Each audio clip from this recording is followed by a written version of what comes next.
Good morning, everyone. Welcome to today's hearing. Today we're going to begin by hearing further evidence from Mr. Tom George, formerly of the London Fire Brigade. So I'll ask Mr. George to come back in, please.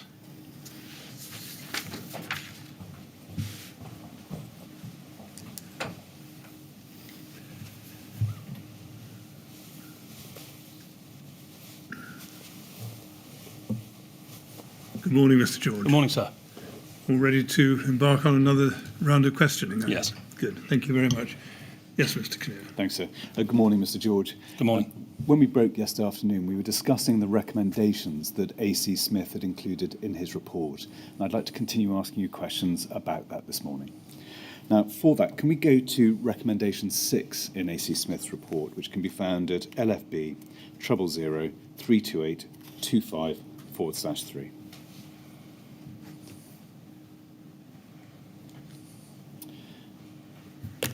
And we can see recommendation 6 at the very bottom of the page there, and it says this: further training is provided to all personnel with a role in the ORD process to ensure they have the skills to meet the competencies required. And if we just look at the paragraph immediately above that recommendation, it says this: during the development of the service standard and at recent incidents, a number of existing ORD entries have been examined. A number of substandard examples were found. This could indicate a poor understanding of the rationale and a lack of competency based on the above list in recording relevant risk and tactical planning information at all levels of the process. And he says watch manager, station manager, borough commander, DAC. To what extent was the reference to substandard ORD entries a matter of concern at the time, and in particular following A.C. Smith's report? Sorry, can I just confirm it's not A.C. Smith's report, this is John Elwell's report? I think we're dealing with, apologies, Elwell, sorry. Sorry. Sorry, can you just repeat the question then? Yes, of course. To what extent was the reference to substandard ORD entries a cause for concern amongst senior officers? I don't think it had been given to me as a regular issue, but clearly John Elwell, in his role as the lead for Service Standard 7, was working significantly on this particular area, so I would suggest it's probably something he may have picked up because he would have reviewed a significant number of ORD entries. And would you agree with him, I suppose it's a general observation that he made, that substandard ORD could indicate a poor understanding of the rationale and a lack of competency in relation to ORD entries? Yeah, I think that's a fair summary of that position, yes. Having seen what Group Manager Elwell produced in his report, did you agree with him that further training on ORD was required? Yes, I think ORD is clearly an important matter. It's important that crews on their way to and at an incident have the most up-to-date and accurate and meaningful information that is known to the brigade about that particular premises. And I think I don't recall any specific detailed training really being given to crews on the importance of the information that went onto the ORD system. And if I can give an example of other systems, when the system for training, evaluation and performance, STEP, was introduced, I was one of the station managers tasked with going to stations every single watch to have a session to talk through the introduction of that new system. I don't think we'd ever done that as an organisation with ORD. And given its importance, I felt something similar to that type of workshop or process would be achievable. Did you discuss the recommendation for training with Mr. Brown? I put the recommendations to Mr. Brown, and I think I summarised by saying that I agreed with each of those recommendations, and I think it was worthy of taking them forward, yes. And what was his response to you? I believe initially it was an email response confirming that he felt the recommendations were useful, but I got the impression it wasn't really what I was proposing was achieving the task that he'd given me. I felt he thought, I think, he was looking for something else. Did he recognise, though, the importance of ensuring that crews were properly trained on how to gather the right information and then to complete the ORD entries fully, accurately and usefully? I believe so. I think he probably put more faith in the operational, I think it was an Ops News mandatory training article that covered certainly 72Ds, I believe, and I think he was putting quite a lot of faith in that. But I felt that that Ops News article, whilst it covered the importance of 72D visits, it didn't necessarily cover the inputting and the importance of what ultimately arrived at the MDT terminal. And additional training was required to provide a more complete solution to the problem identified by Mr. Ewell. I believe that was the best outcome, yes. Can we now discuss the banding system that Mr. Ewell had?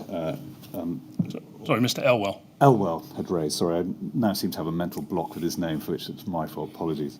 Can we go to LFB 000-32833, which is your exhibit PTG 14? And if we can see from the email at the bottom of page 9 in this chain, and we see it's an email sent on the 14th of December 2013 at 21:03 hours, that you sent Group Manager Elwell's report to David Brown with this comment in the final paragraph, and I quote, "You asked me to think about how we could improve on our 72D inspection programme, particularly for high-risk premises. I believe John's report does exactly that, and each recommendation should therefore be carefully considered, in my opinion. Please let me know how you wish for this to be taken forward, or I'll leave it to you to raise at PMB. Unfortunately, I'm not there on Wednesday as I'm on leave. Rick is covering." And we can see over the page that you list the recommendations of the report. Now, just before we leave that, can you help us? PMB is? It's the, excuse me, the Principal Management Board. Thank you. Now, Mr. Brown responded in the email that we can see in the middle of page 9, so if we go back one. And he sent that email on the 16th of December, so roughly 2 days after yours, and it's sent at 12:58 hours. And he says this: "This is interesting and helpful, and I'm sure we can use some of John's recommendations. However, it doesn't feel to me that any of the recommendations actually deals with the requirement to create an inspection regime targeted at high-priority buildings, or am I missing something?" Now, did you agree with Mr. Brown that the recommendation did not actually address the action, which was to create an inspection regime targeted at high-priority buildings? I felt that the recommendations would improve the process considerably, and I think I felt the inspection regime would kind of fall out of that. But to be fair to Mr. Brown, he had been dealing with the Lacanau House actions since they commenced. He'd sat on the Lacanau House board, which I didn't, so I kind of felt he probably had a better understanding of what the coroner maybe was looking for, and he would have had conversations with the Commissioner, Ron Dobson, that I wouldn't have had. So I went with what he was saying. The impression arising out of the Elwell report and your own consideration of it is that both you and Mr. Elwell saw it as a more complex, mosaic-like feature in sorting out ORD entries and their quality, compared to Mr. Brown, who may well have taken a slightly more binary or simplistic approach. What would be your response to that observation? I think I was looking to, as I said yesterday, I was always looking to improve on the quality of things that we did, and the ORD entries would be something that I would include in that. Thank you. If we can look at your response to Mr. Brown, which can be found at the bottom of page 8 on this chain, so if we can go back one again and see your email at 1344 there at the bottom of the page. You said this: "My view is the publication of the revised PN 800 and SS 7, so the Service Standard 7, of the 11 surface standards, it is the closest to completion, go hand in hand with the creation of an inspection programme. The policy needs to define what a high-priority building is with the required frequency for inspections, and then the inspection programme would fall out of that. Whilst I've made suggestions to Andy Bell on amendments to the policy, I'm not sure how far away from finalising it we are. Some of John's recommendations, that's Mr. Elwell, could be implemented now, others to be considered as more aspirational." Now, you'd suggested amendments to Andy Bell to the policy. Just to be clear, that policy was PN 800, is that right? Yes. Can you help us now? What was the gist of the amendments that you proposed to Mr. Bell? I can't remember, to be honest. I believe I'd seen John Elwell had also made some comments or track changes to a draft policy of PN 800 at that time. It may have been in around that kind of time. I don't remember specifically what I said. Okay. Can you remember now whether they were implemented in the sense that they were incorporated within the final revised version of PN 800? Not specifically, no. I'd be surprised if the comments, I'm sure, would have been taken into account. Now, which of Group Manager Elwell's recommendations did you think could be implemented now, to use the language you used in that email? Of the 8 recommendations, without actually seeing them, it would be difficult to tell you exactly which one I felt could be a quick win and which ones would be more longer term, if you like. Would you like to go back to the recommendations? It might be helpful. May be useful. LFB 000-328-25, and I think they start at page 2, but we shall soon find out.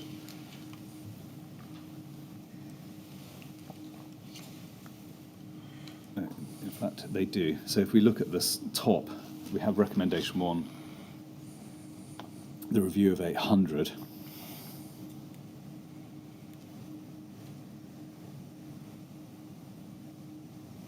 I think recommendation 1 is a statement that I would certainly agree with. I think that was taking place really anyway. Yeah. Number 2.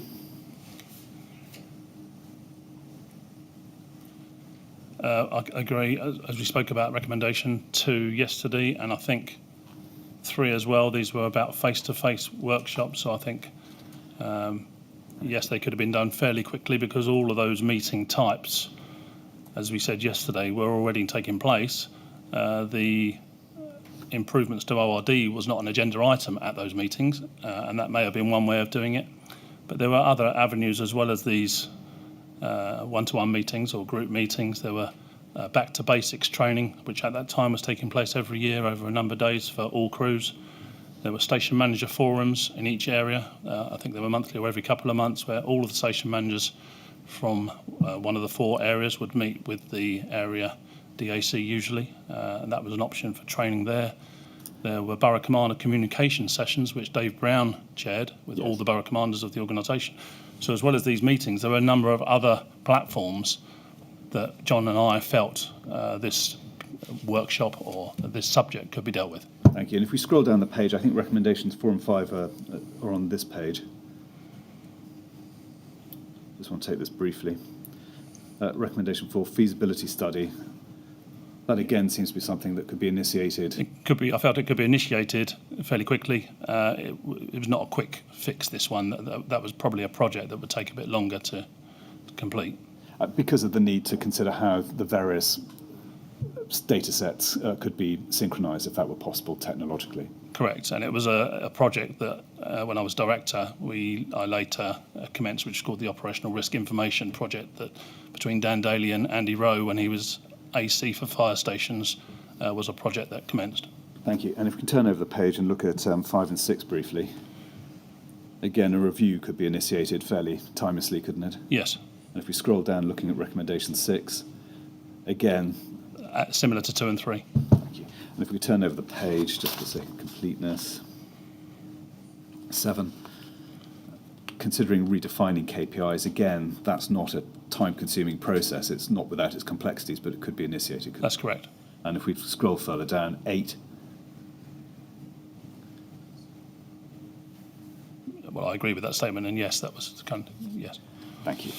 Now, if we can go back to your email, which we were looking at, and just to give you the reference again, LFB 000-328-33/8, and it's at the bottom of the page. Thank you. Which of, having refreshed your memory, which of Mr. Elwell's recommendations did you think were on the more aspirational end of the spectrum? I suppose the looking at the systems to integrate and pull information from more than just 7.2D inspections, that I knew was going to be more aspirational, I suppose. Essentially for the technological difficulties. Yes, and I suppose the other recommendation of looking at disparity of risk across the different localities of London. Thank you.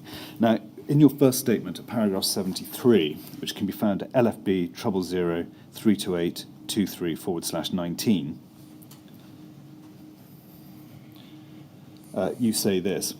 In December 2013, I suggested to the third officer, Mr. Brown, that each recommendation be carefully considered. I felt that implementing them would fully discharge Action 18B and significantly improve the process used to collate and share operational risk information. And you go on to paraphrase the email that we just looked at and which you sent on the 16th of December. Apart from the emails we've looked at now, what additional discussions did you have with Mr. Brown about the merits of the recommendations, and secondly, how swiftly they could be implemented? I think following his email, I believe it was a period of a couple of weeks. Over that period we spoke, and I think we probably even met to discuss the recommendations. To be honest, I can't recall the detail of that. It was quite some time ago, as you know. But he certainly suggested to me and gave me more direction, I think, on what he envisaged as would be sufficient to close off the action. Did you tell Mr. Brown at the time that you thought implementing the recommendations would essentially discharge Action 18B? Well, I think I reinforced what I'd put in writing in the email and suggested that I felt that by carrying out those recommendations, that the improved knowledge that crews and all those responsible in the ORD process would have would, by their very nature, lead to a prioritisation of the premises that crews would visit. In his evidence earlier in October, Mr. Brown said that his view of some of the recommendations was either they were being dealt with already, they were about to be dealt with, or they wouldn't work in reality. Did Mr. Brown effectively relay that view to you when you were discussing these matters with him? I don't believe so. I think we more spoke about what he was expecting. And his expectation that your work would essentially work towards him and his expectations? He made it clear that I think he was expecting some form of list of different types of premises. So something slightly simplistic. Yes. Compared to the Elwell recommendations? Yes. Could we go back to the email chain? And apologies for jumping around. LFB 000-328-33/8. And we can see the email in the middle of the page. It's an email you sent on the 22nd of January 2014 at 08 to 12 hours. What you say here is this. Apologies for the delay on this. I was hoping to send this to you yesterday, but then had the 8PF, so pump fire. Please see attached. I'm really not sure if this is the type of thing you're after, but can you please have a look and let me know your thoughts and where you'd like further work to focus.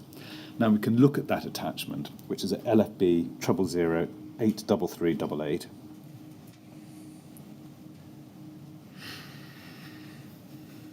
There we go. And if we can look at page 2,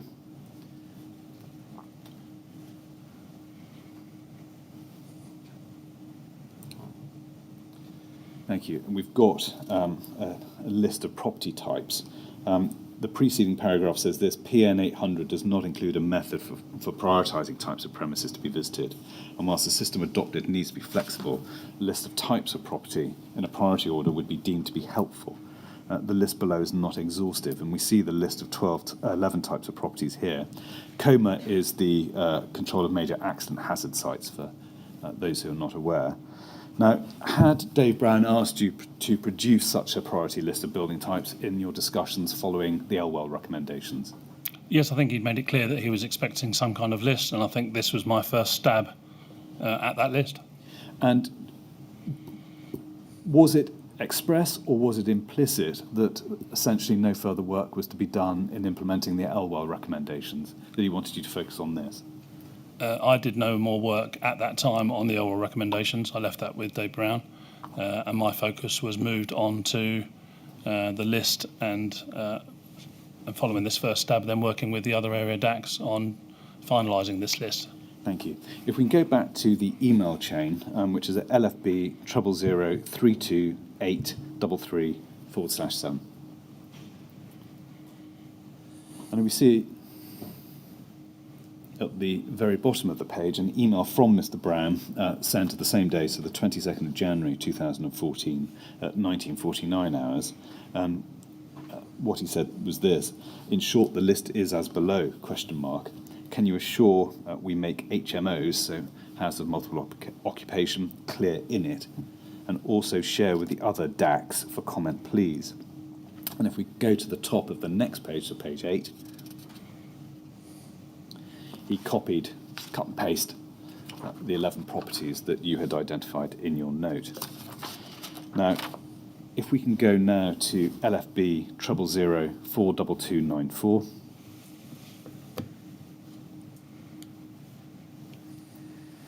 This is an email that you sent shortly afterwards at 20:07 hours on the 22nd of January to an address described as FCS Ops and Mobilising. First of all, to whom was the email sent? That would be the mailbox for the 4 area DACs, and I think the DAC that worked in central operations. Now, your email said this, and I'm looking at the second paragraph onwards. I sent an email to Dave this morning, as you can see below, along with the attached. From his response, it is clear he literally only wants a priority list of property types, and has asked me to run the list below past you, and has asked for your comments to me, please. He has asked to include HMOs, which I will do. This is likely to come up in PMB tomorrow. I'm sure that you, like me, will have real reservations about taking such a simplistic approach. We will all have differing opinions on premises we feel should be visited and risk scored and the way we prioritise them. I hope my short attached summary puts my overall thoughts on the subject into some sort of context. First of all, what were your reservations about the proposed simplistic approach? I think it would be very difficult, certainly in central London stations, to work through a simple list of premises. And the promise, I suppose my fear was that the premises towards the end of that list would probably never get visited, because, like I say, in central London, the complexities and the number of premises that were in the higher levels of the list would occupy all available time of those crews. Did the colleagues to whom you sent this email share your reservations about the simplistic approach? Yes, I think they did. And how did they communicate those to you? Was it in oral conversations or was there email correspondence? There may have been some emails, but we spoke regularly, more than once daily, usually the 4 of us. We were a very close group. Can you remember now, did this approach, was it raised at PMB the day after?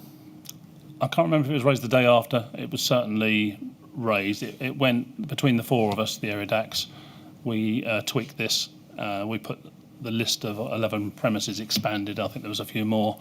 And then between us as a group, we banded them into groups 1, 2 and 3 as priority banding lists, if you like. Would Mr. Brown have been ordinarily at PMB? He chaired PMB. Did you and your colleagues say to him, listen, we have reservations about this simplistic approach? I relayed a conversation to him that I'd had with my borough commander for Westminster, because I'd shared with my borough commanders the task that I'd been given and the work we were doing. In fact, one of the borough commanders, as you know, was John Elwell. So my borough commanders knew I was doing this piece of work, and Darryl Stroud, my borough commander for Westminster, and I had a long conversation about how it's going to be very, very difficult for him to ensure his crews within Westminster were going to be able to work through some kind of simplistic list, and I certainly relayed that to Mr. Brown. And what was his response? I can't recall specifically, but I think he felt the list in this simplistic form would be what was needed to clear, if you want for a better word, clear the action from the coroner. Now, if we go back to the email chain we've been looking at, LFB 000-328-33/6.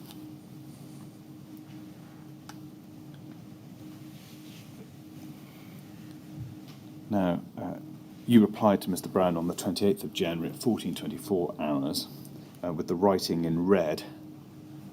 It's occasionally quite difficult to read. Being added by Mr. Brown, I think. Is that right? That's correct. The opening paragraph of your email said this: Further to your response, we have now discussed this as a group and expanded on the list of properties and discussed how the visits would be prioritised. To ensure that local managers have an element of flexibility, we would propose banding the types of premises into 3 separate bands, and see list and bands below. And Mr. Brown noted, good. Band 1. These properties will probably have already been visited and will probably already be on the ORD. Band 2.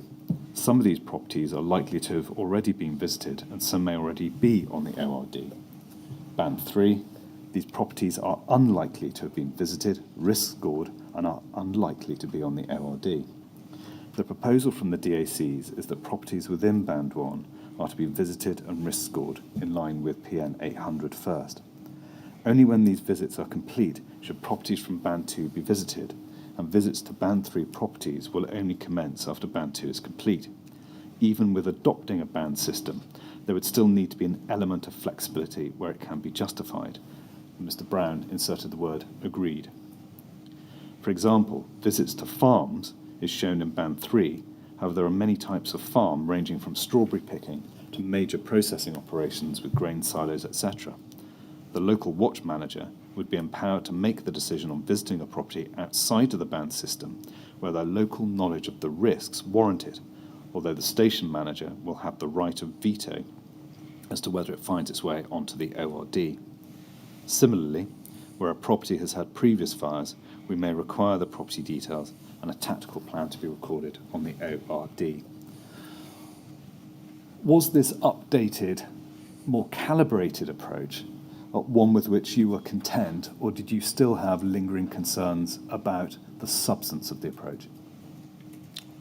I think it certainly was more what Dave Brown was looking for. But if you're asking if I had reservations as to how effective it would be, yes, I did, and as did the other 3 area DACs. And the principal reservations were those you've already discussed and identified for the panel? That's correct, and also that all of the areas that myself and John Elwell were trying to rectify in terms of the knowledge, understanding and use of the ORD system weren't being covered here. Now, can we go to your first statement, which is at LFB 000-328-23/20 and paragraphs 75 and 76. Now, what you say there is this: 75. Following our analysis of policy, but mainly based on our professional experience and judgment, we drew up a banding system that we felt met the aim of Action 18B to create an inspection regime targeted at high priority buildings. 76. The DAC's proposal was that properties within Band 1 were to be visited and risk scored in line with PN 800 first. Only when these visits were complete should properties from Band 2 be visited, and visits to Band 3 properties would only commence after Band 2 was complete. Officers also felt that there still need to be an element of flexibility where it could be justified. Whilst the banding system was intended to complete the Lackland action, I, along with my area DAC colleagues, were not convinced it was entirely achievable, expressed this reservation to the third officer. And if we can, sake of fullness for your evidence on this point, go to your second statement, which can be found at LFB 000-83-884-19 and paragraph 74. It's at the bottom of this page, and you say this: I expressed my reservations that the review was quantitative, not qualitative, in conversations with Third Officer A.C. Brown between December 2013 and May 2013. Our discussions took place in one-to-one meetings and in the Principal Management Board meetings.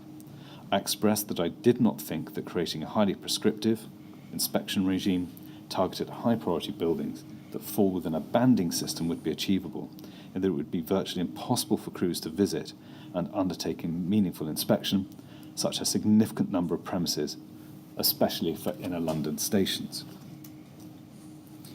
What was the essence of your concern about the review being quantitative rather than qualitative? As I've said before, I was always one to look at the quality of what we did, and I felt that the recommendations that John presented to me and that I concurred with and presented to Dave Brown, I think they would have significantly improved the quality of ORD entries. But Dave felt that that recommendation by itself did not meet the action from the coroner, and I had to go with Dave Brown's view on that. As I've said, he had been involved in the Lakenham House board since its commencement. I hadn't, and so which is why we went down the route we did. Now, when Mr. Brown gave evidence in October, he said that he had no recollection of reservations being expressed by you or any other DAC. Can you remember what was Mr. Brown's response to the banding system as you proposed? And any reservations you expressed to him on the back? I certainly remember relaying the conversation I'd had with Darryl Stroud, the Borough Commander for Westminster, around how inner London stations could be expected to undertake and carry out the sheer volume of meaningful 72D visits, given they were the busiest of our stations as well, and all the other activities that we were expecting our crews to perform. I can't recall exactly how that conversation went, if I'm honest, and what his response was. Mr. George, can you just help me with this? There's obviously a distinction between the quality of the, if you like, the 72D visit and the information you obtain from it, and the selection of the premises which you visit. How is the selection of the premises carried out? There was a huge amount. This has been something ongoing. It was very difficult for the brigade, certainly in terms of high-rise, to even know the numbers of high-rise residential buildings in London. Mm-hmm. But we did put an awful lot of faith in our local crews who did know their stations, grounds and their local communities well. That's a well-known, a thing that the crews had done well, and they still do to this day, I'm sure. So we left it in the large down to the watch managers and station managers at stations to select which premises were and weren't visited based on risk. And that stems back to the days of when the inspections were 11D inspections before 72Ds came out. But I think what Dave was looking for, and what sounds like what the coroner was looking for, was some means of giving watch managers a steer in and a prioritisation order in which way they conduct those visits. I mean, within inner London borough, if you take Westminster as an example, you've got a lot of schools, you've got a lot of high-rise, or some high-rise, probably quite a lot of high-rise buildings, you've got hospitals, you've got probably many, if not all, of the types of premises which were in the list we were looking at a moment ago. Was it left effectively to station managers then to decide in what order one visited which of those premises? Yes, and also with the borough commander. So just the sheer volume, as you've just stated, and the types of premises in some of those inner London stations. But when there's a call to some of those premises, so for instance, St Mary's Hospital just round the corner, it would be more than just the crews from Paddington that attend that. It would be crews from probably Soho and Lambeth, for instance, as well. So the borough commander could, and quite often did, use the other borough crews to assist in carrying out that 72D visit as a way of bringing resources, other resources in to assist. But you would always ideally want your local crews to carry out those 72D visits because, well, for obvious reasons. You didn't want to be bringing in crews from much further afield other than those that would be on the typical predetermined attendance. And I suppose one problem you might have is that not all premises falling into one particular category would be of the same degree of risk. And you might have a relatively lower risk hospital, but a relatively higher risk school.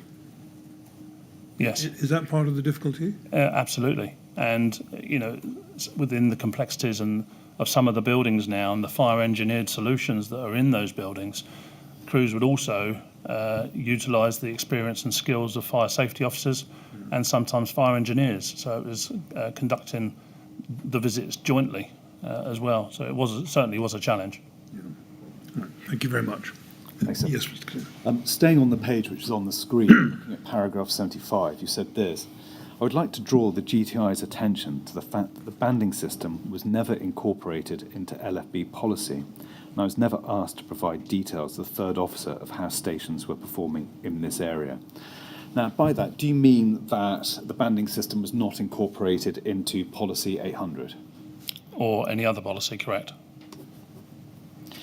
Do you know why it was never included in policy? No, I felt it strange if it was effectively a policy, because a communication had gone out from the Director of Operations to all station-based staff, instructing them that this was a new means of carrying out a prioritisation of the 2D visits they would perform. And I think crews would see that as a policy decision. So it was a surprise to me that it didn't feature in any policy, particularly PN 800. Did you ask why? I think PN 800 at the time was being reviewed, so I think it was an assumption I made probably that it would feature in the new PN 800. And when it wasn't, did you say, what's going on? I can't recall whether I actually did or didn't. When Mr. Brown gave evidence in October, even though the banding system was obviously not incorporated into PN 800 or indeed any other policy, he said it was still policy in inverted commas, in the sense that it was guidance that crews were expected to follow. What would be your response to that?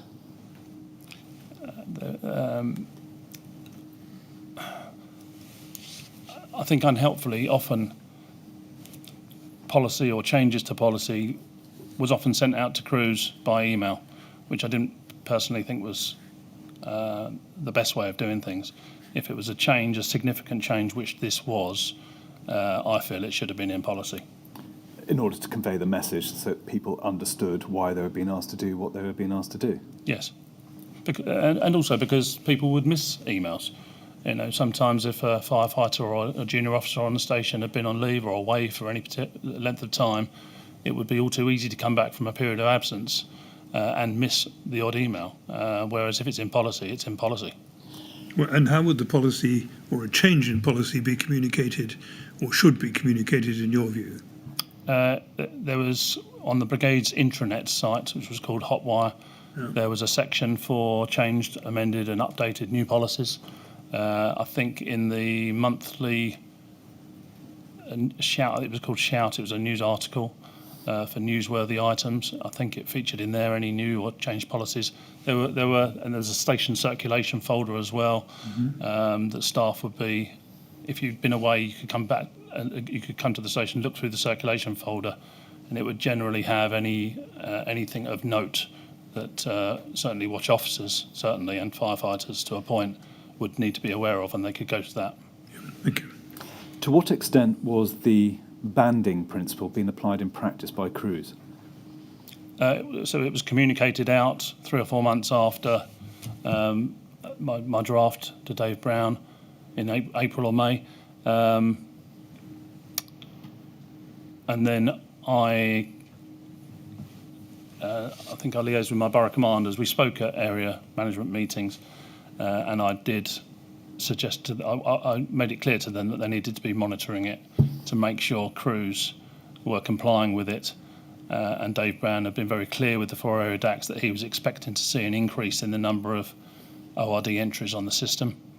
And because I'd been given the lead for working on this particular action, I was working with colleagues in my area support team, who in turn were working with colleagues in the information management team to try and develop an IT-based system that we could very easily monitor the improved month-on-month increase in the number of ORD entries. And was the development, did it culminate in an IT solution that allowed you to monitor ORD entries effectively? I think we did get there in the end, yes. Did Mr. Brown ever ask you for a briefing on how effective this new system was proving in practice? No. Did you ever seek to provide him with an update so he knew what was going on the ground, at least within your area? I don't believe we discussed it again. Were you chased by anyone as to how effective this new banding approach was? No. Could we go to an email between you and Kerry Adams? It's a chain which starts in May 2014, and we can find that at LFB 00123010. Am I right in understanding that Kerry Adams was an area support team leader in the southwest area? Yes. Now, if we can go to the foot of page 3 of this chain, and really I want to look at what flows between pages 3 and 5, and we can see here at the bottom as the first email in the chain was an instruction to all crews about the prioritisation bands that was sent on Dave Brown's behalf on the 24th of May 2014. Is that correct reading of that email? Yes. And if we look at the next email up in the chain, which can be found at the very bottom of page 2,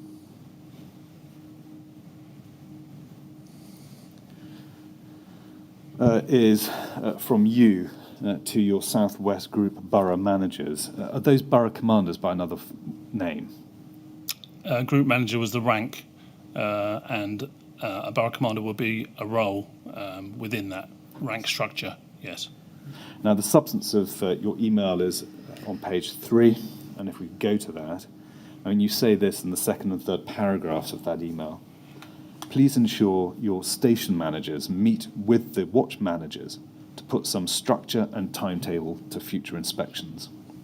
Although the third officer has not set a timescale, we will be monitoring the number of premises recorded on the ORD. Would expect to see a month-on-month increase.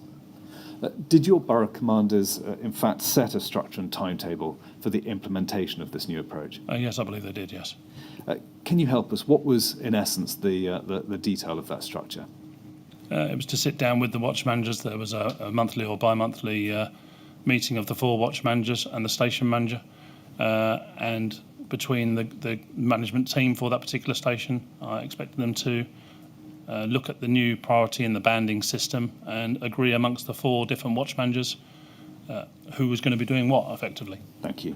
Now, if we can go to the next email up in the chain, which we can find at midway on page 2. And it's an email we can see that you sent to Kerry Adams on the 25th of May 2014, and you said this: Kerry, with regards to my last paragraph, is there a report you can already run that shows the number of premises recorded on the ORD per borough? If so, can you forward me the details once per month to include previous months also? Now, is it correct that this was your attempt at monitoring the extent to which stations in your area were inspecting high-risk premises on a more routine basis? Yes.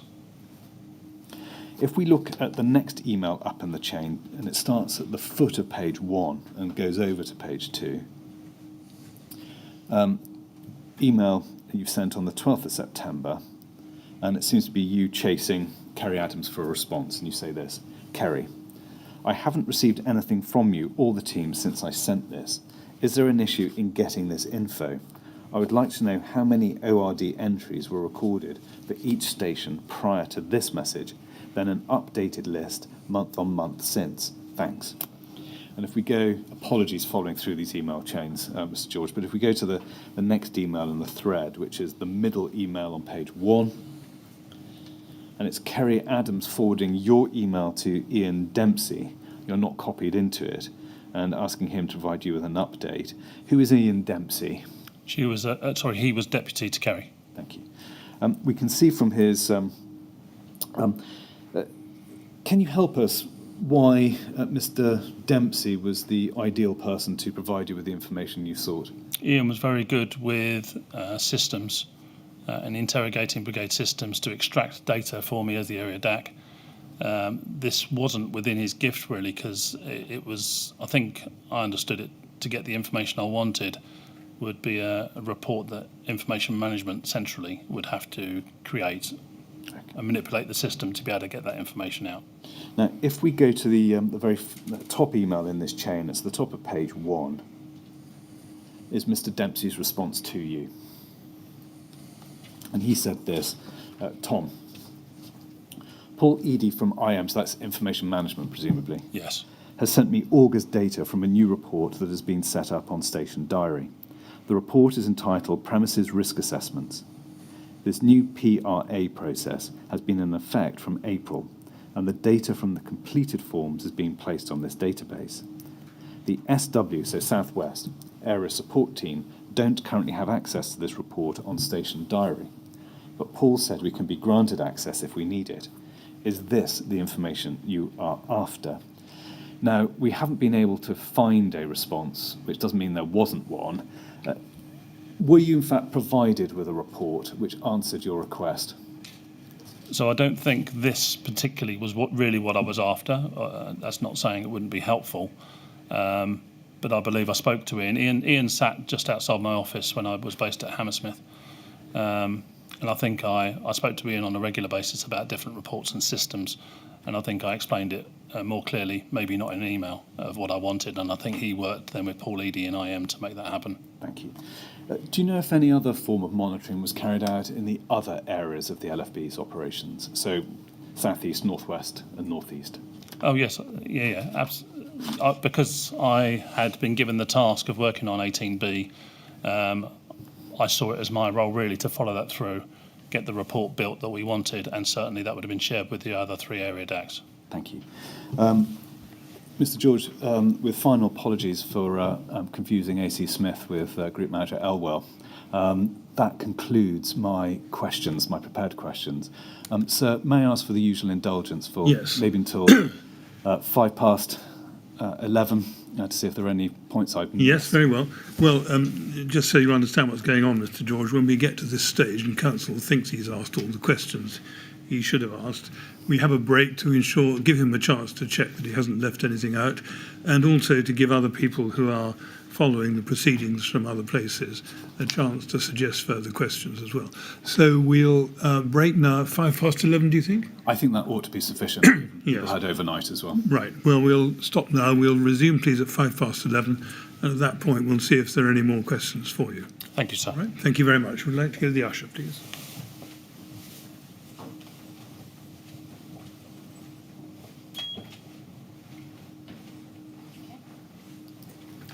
Good. Thank you very much. 11:05, please.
Would you ask Mr. George to come back in, please?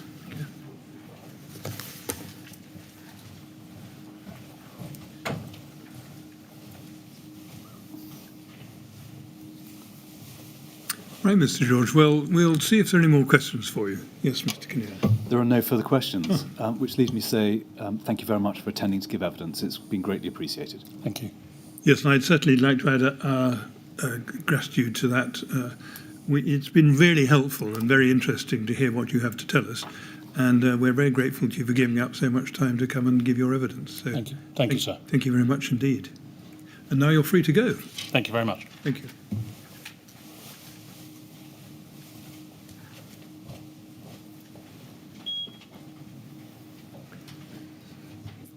Thank you, Mr. Kinnear. Now, we have another witness, I think, in a moment at least. We do.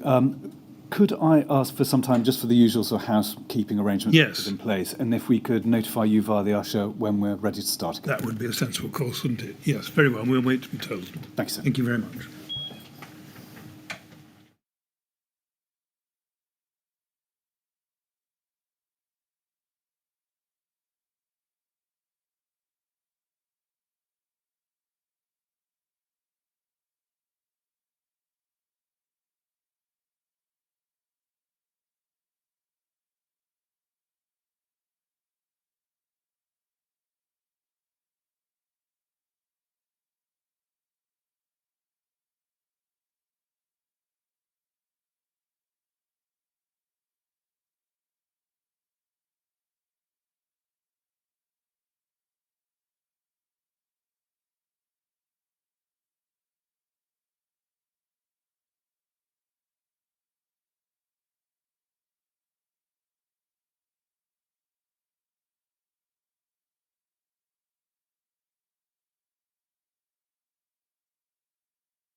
Yes, Mr. Kinnear. So may I call again David Brown? Thank you.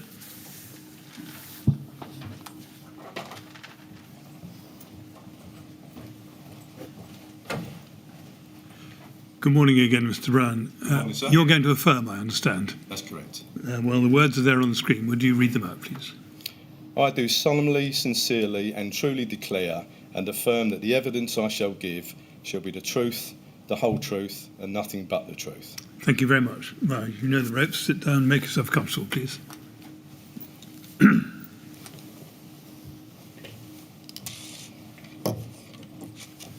Right, when you're ready, Mr. Kinnear. Thanks.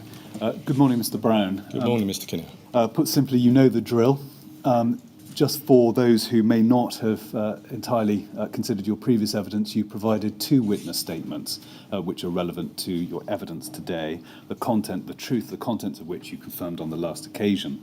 But just for the sake of the record, your first statement is dated the 29th of January 2019, which is at LFB 000-32166. And your second statement is dated the 16th of December 2019, which is at LFB 000-84020. We also covered previously the definition of your roles and responsibilities. I hope you don't mind, I'll just recap that so that people are familiar with the scope of your roles and responsibilities as they concerned control specifically. That's fine. Now, in June 2008, you were promoted to the role of Assistant Commissioner for Service Delivery, North East and North West areas and mobilising. Is that right? That's correct. And in June 2012, the role of AC Service Delivery, North East and North West areas and mobilising was disbanded, and a single role was formed to consolidate responsibility for all four areas, North-South London, mobilising community safety. And following that restructure, the department was renamed Operations, Prevention and Response, and you were the Assistant Commissioner who's allocated to that department. Is that right? That's correct. And so from June 2012, your title was AC, Operations, Prevention and Response. That's correct. That role itself was later subsumed into that of Director of Operations, a position which you held between April 2015 and your retirement in March 2017. Is that right? That's correct. Now, you previously explained in relation to each of those roles that your primary responsibilities included, and I quote, the strategic overview of the planning, direction and delivery, close quotes, of the LFB's mobilising service for the whole of London. Is that right? That's right. And that included control. Yes. What did overseeing the planning, direction and delivery of control mean in practice for you? So we had a corporate plan, and in that corporate plan we had strategic objectives. So it would be my role to deliver on those strategic objectives. And for example, that will, in terms of control, that involve the alignment with London with the National Coordination Centre. It will be dealing with things such as the fire control project, the National Fire Control Project. There was a potential for outsourcing the control function with Capita. There were issues in terms of aligning certain roles within the organisation, such as resource management and call filtering, etc. So all these wider strategic issues would be my role to ensure that control align themselves with. Am I right in understanding that during your long career at the LFB, you never worked at control? That's correct. At the time, did you feel that the absence of practical experience at control adversely impacted your ability to oversee and manage control when you ultimately became AC and later Director of Operations? I think that is one of the challenges that faces any strategic officer, because the higher up the organisation you progress, the wider the range of units and sections and departments that you manage, and you can't possibly ever be skilled in all the component parts. So fire safety is another good example that principal officers will be managing a department they don't necessarily have served in. But I think that's accepted. But what you do have, you have the management within that certain department that will have the skills. So you bring the managerial and leadership skills and combine with their sector competence, the two should work. Now, if we can look at your first witness statement, which can be found at LFB 000-321-66/11 and paragraph 28. Just flows on from the answer you've just given, Mr. Brown. The Principal Operations Manager, POM, and the two Senior Operational Managers, SOMs, supported by a number of Operations Managers, were responsible for the overall management of control. Prior to May 2012, Scott Hayward, POM, reported to me. In the period between May 2012 and October 2013, the POM reported to AC Richard Chandler when control was a department in its own right. Between November 2013 and March 2016, the POM reported directly to me. After April 2016, the POM reported to the then AC Tom George, when again control was a department in its own right. Can you help us? How did you manage and monitor the performance of control during the periods when POM Hayward reported directly to you? So I used a variety of methods. We held principal management board meetings, which I would chair, and Scott Hayward would be invited to those principal management board meetings, along with the area deputy assistant commissioners. So that would be monthly, and I religiously held those meetings monthly, and always encouraged Scott or his deputy to attend. In addition to that, I had monthly meetings with Scott. So, and I deliberately did those intervening periods. That means I would actually see him face to face roughly every 2 weeks. On top of that, I would have telephone contact with Scott, and also I would see him for other meetings. So there was a variety of other more strategic responsibilities that I had, as I've referred to, that would involve Scott. And at various meetings there, such as Vision, for example, I would see Scott there. And looking at those monthly management meetings, am I right in understanding that they weren't minuted and there were no agendas? The Performance Management Board meetings were very structured and were minuted with forward programmes. The one-to-one meetings weren't minuted, however, they varied in terms of agenda. So sometimes I would send an email to Scott beforehand to say, these are a list of issues I want to discuss. But other than that, they were more informal. I would, of course, just add one other thing to that, is there was the staff appraisal system, which I used with Scott, as I did with all people who reported to me. Thank you. Scott Hayward said in his evidence that the monthly meetings with you would be occasionally cancelled or cut short because of your role and your other commitments. Is he right in that? Sometimes they may well be. I had a very busy agenda. The role that I was doing then was effectively 2 assistant commissioner roles rolled into one, so the workload doubled overnight. So it was very busy. So there inevitably would be times, I guess, when that was correct. However, these meetings were important, and if one did get cancelled, it would be rescheduled. How frequently did you find yourself having to cancel meetings with Mr. Hayward? No, not very frequently, not often. Can you, in terms of on a monthly, quarterly, yearly basis? 1 in 5. That's just really a guess. Now, POM Hayward said in his evidence that only control-specific, or the only control-specific reportable key performance indicator that he could remember was to answer 92% of calls within 7 seconds. Does that also accord with your recollection? No, there were a lot more than that. A lot more than that control-specific KPI? Yes, yeah. Now, where can those control-specific KPIs be found? It's notable that Mr. Hayward can only remember the one.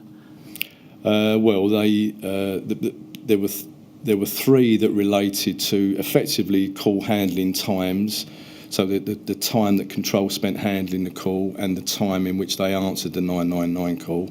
Are they the indicators that have been called local indicators? Yes. And they would be in quarterly performance statistics reported to Corporate Management Board and quite possibly authority. Then there were sub-indicators, like another layer down, which referred to the number of standbys. So we were forever sending firefighters from one station to another at the beginning of the shift. If I could interrupt you, sorry, Mr. Brown, my question related to reportable KPIs. Well, these were all reportable. I guess if you mean reportable to the authority, then it would be those around call handling. It would also be around number of automatic fire alarms, the number of shut-in lifts, because we were looking to reduce those, and the performance of control was a key aspect of reducing those calls and therefore the demand on the authority.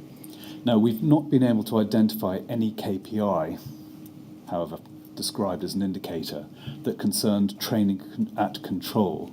Are you aware of any KPI or any other form of indicator that was relied upon in relation to training? There wasn't, to my knowledge, a performance indicator that related directly to training. There was, however, a number of performance indicators, some of which I've just alluded to, that would indicate that training was taking place, because if these performance indicators were performing in the wrong direction, then that will be a clear indicator that training wasn't working. And those KPIs predominantly concerned with response times, broadly described? Yes, but also issues such as what we called call filtering, which was filtering out calls to malicious false alarms and automatic fire alarms, with a view to driving these numbers down to avoid station-based staff unnecessarily attending incidents. Did you consider introducing any training-specific KPIs following LACNOR? The issues following LACNOR were really more about quality. So, for example, quality of call handling. And so we looked more closely at how we would deal with the quality. And the problem that I always found with performance indicators and quality is about a process. So to have an indicator on a process is very difficult to achieve. Indicators are very much about numbers and volume. So certainly we introduced qualitative tests and assessments after LACNOR. Mr. Hayward said that there was no discussion about introducing a KPI which governed the management of FSG calls following LACNOR. Does that accord with your recollection? Mostly, I guess the only discussion there was, but this was something as far as I was concerned was occurring anyway, is that every single FSG call should be reviewed by management, both operations manager and the senior team. So as far as I'm concerned, that was already the case, but reiterated that after LACNOR. But it's not a KPI as such, as I understand it. No, it's not. Now, one of the things you set out in your first and second statements is that your management style essentially involved the setting of targets and managing performance against those targets. I've described it generally, but is that a fair way to describe your technique? But that wasn't the only approach, but that was something that was a key part of my approach, yes. Scott Hayward said that the only target he recalled you setting for him was the target of answering emergency calls. Is that right? No. What other targets did you set him? Well, in addition to those around call handling times that I've just mentioned, there was also targets around what we call operationally urgent calls, because control used to get an awful lot of phone calls into control that weren't from the public and weren't 999 calls. They were internal calls from within the organisation, and we wanted to control them because it wasted control officers' time. Then there was also the number of standbys that we sent to stations to keep appliances on the run at the change of shift. And we introduced a new policy called indirect standbys, and we wanted to do more of those and less of the standbys as firefighters turned up for their shift. So these were all key things that Scott would have had responsibility for. So he had about 9 performance indicators to manage. What statistics did you ask Mr. Hayward to provide so that you were able to judge his performance as against these 9 or so targets? These will be daily statistics, so some of them refer to the Resource Management Centre that Scott had inherited, I think, in 2012. So there will be daily figures there. And if I can stop you there, I'm assuming, although they may be statistics relevant to a particular day, is it right to say he would not have forwarded those statistics to you on a daily basis? Oh, no. They would have been collated on a monthly or quarterly Yes. basis, presumably. Yeah, and we would discuss them at our monthly meetings. Now, you say in your statement that you found targets particularly useful way of managing Scott Hayward, and because I think you put this euphemistically, it encouraged him to be more proactive and better communicate with line managers in terms of progress against objectives. That observation tends to suggest that you didn't think he was being as proactive as you thought he could be. Is that a fair reading of your evidence on that point? It's slightly wider than that. If I can just briefly elaborate. Please do. So control moved to Merton, which geographically is very much in the south of London, and headquarters is smack bang in the middle. So in terms of being able to visit control, it was very challenging, very, very time consuming. So I had to rely very much on the performance management side of things more than the personal touch, shall we say. Scott was very, very good in terms of crisis. So we had 49 strikes, unfortunately, and control were fantastic in supporting the brigade during that time, and Scott was a key part of that. And during the Olympics, they were superb. But so I'm sorry to interrupt, Mr. Brown. My question was directed at what your concerns were effectively about Mr. Hayward's performance, and I think the panel would be greatly assisted by your assessment of what reservations, concerns you had about him. Yeah, sorry, I was trying to build the context that in terms of crisis, I had no concerns. So he obviously had some good qualities. Absolutely.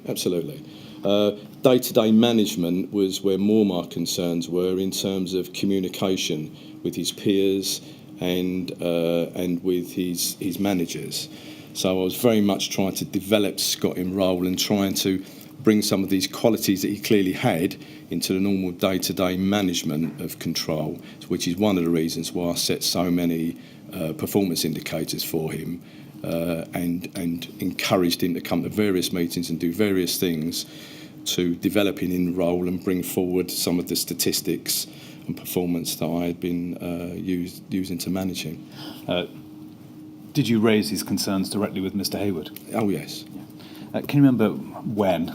Was it regularly during the monthly meetings, or were there sort of during the forum of staff appraisal? Staff appraisal was the key points, and I made notes on his staff appraisal form, and then we had quarterly meetings where we would discuss this. It was best practice to, unless there was a specific issue, it's best practice to leave the developmental side of things to the appraisal meetings. It's not good managerial practice to spring something on someone during a normal update meeting, unless there's good reason for it.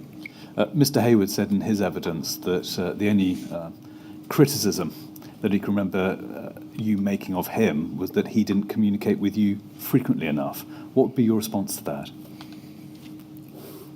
Well, certainly that was an observation I made, and I did things to encourage him to do more of that. But it was wider than just me. It was with his peers, and there were other times where I got the distinct impression that things that I had discussed with him hadn't found their way to the people that should have known about it. So it was a 360 communication issue in many ways, sometimes. Another point he mentioned in evidence was that because of the nature of your responsibilities and your broad remit, if he did want to speak to you by phone, he couldn't always get through to you. Is that something that you recognise, the difficulty of getting through to you directly by phone? He wouldn't always have been able to get through to me, but the other reports I had, the area DACs, I spoke to probably daily, often more. and I was very much a 24/7 worker, and so it was ample opportunity for us to talk. Maybe not when he wanted to, but definitely ample opportunity nevertheless. Can we go back to your first witness statement, which can be found at LFB 000-321-66/3. And it's really paragraph 7 I'd like to look at, and the final sentence of that paragraph. And here you explain that when you took up the role of AC Operations Prevention and Response, and I quote, "In the period between May 2012 and October 2013, AC Richard Chandler was, at my request, incorporated into the managerial chain within Operations Prevention and Response and took overall responsibility for control and mobilising, which became a department in its own right. During that time, AC Richard Chandler reported to me." The first question which arises from that, why did you decide to incorporate AC Chandler into the managerial chain? Because roughly at the time that Richard Chandler was appointed into the London Fire Brigade was more or less the same time when my role changed from AC Service Delivery North and mobilising to include South and Community Safety. So, as I alluded to, my responsibilities doubled overnight. And I recognised, with control now being at Merton and the issues we've just discussed, I really needed an assistant commissioner at control to be able to manage things more closely than I was able to do. Did you have, for want of a better phrase, a handover discussion with AC Chandler in which you set out your perception of the strengths and weaknesses of control management as it stood at the time? Absolutely. Richard was new into the London Fire Brigade. He'd been promoted from another fire service, so not only was he new to control, he was new to the LFB. So Richard and I visited control a number of times, and I had long discussions with him about the various issues. I'd like to focus on the handover. Was that one discussion, or was it a series of discussions? It was a series of discussions. During the series of discussions, can you give the panel the gist of your analysis of the weaknesses in the management structure at control, as you perceived them at the time?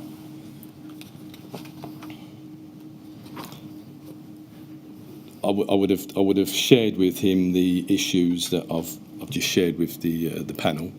I also would have discussed with him because the Lacanal action plan was very much topical at the time, and I used that as an agenda, if you like, to take him through the issues that were facing control at the time as a result of Lacanal. And then I also discussed with him issues around training and the fact that control wasn't quite where I wanted it to be in terms of comparison with fire stations. If I could stop you there, just breaking down the answer, I think on 2 occasions you said you would have discussed something. I understand. Are you saying that you did discuss those topics with him? Yes. Now, you said more positively you also discussed training with him. If I can press you on this, what were the particular aspects of training that you wanted to bring to AC Chandler's attention before he started in post? The fact that the planning and recording of training wasn't comparable with fire stations, and I wanted them to be. And what do you mean by that? Fire stations had a more... I'm trying to remember exactly what it was like in 2012, but certainly were ahead of the curve in terms of being able to plan and program training, whereas control and other parts of the organisation outside of fire stations were still very much using paper-based systems, Excel systems, and it really relied on the quality of the managers as to the robustness of training plans. Am I right in understanding that AC Chandler was absent between late 2012 and I think April 2013? Yes. To whom would Scott Hayward report during Mr. Chandler's absence? It returned to how it was formerly, i.e. me. When AC Chandler was present, how did he report to you about the performance of control?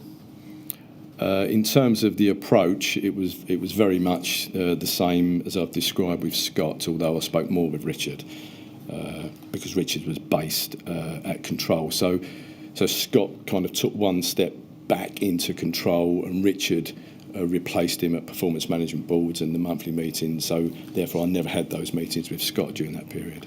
And did you have a sense that AC Chandler had got a grip on the issues that you'd identified and had been identified by the Lactal Action Plan? Yeah, he was very enthusiastic, and he certainly immersed himself into the issues. Unfortunately, he wasn't there long enough, given the 4-month break and the time he arrived and the time he left. It wasn't long enough to make the difference I was hoping for. Now, I think I'm right in saying that he left in October 2013. That's correct. At that stage, did you consider whether it was necessary to install someone else in the rank of AC at that level? I would have liked to.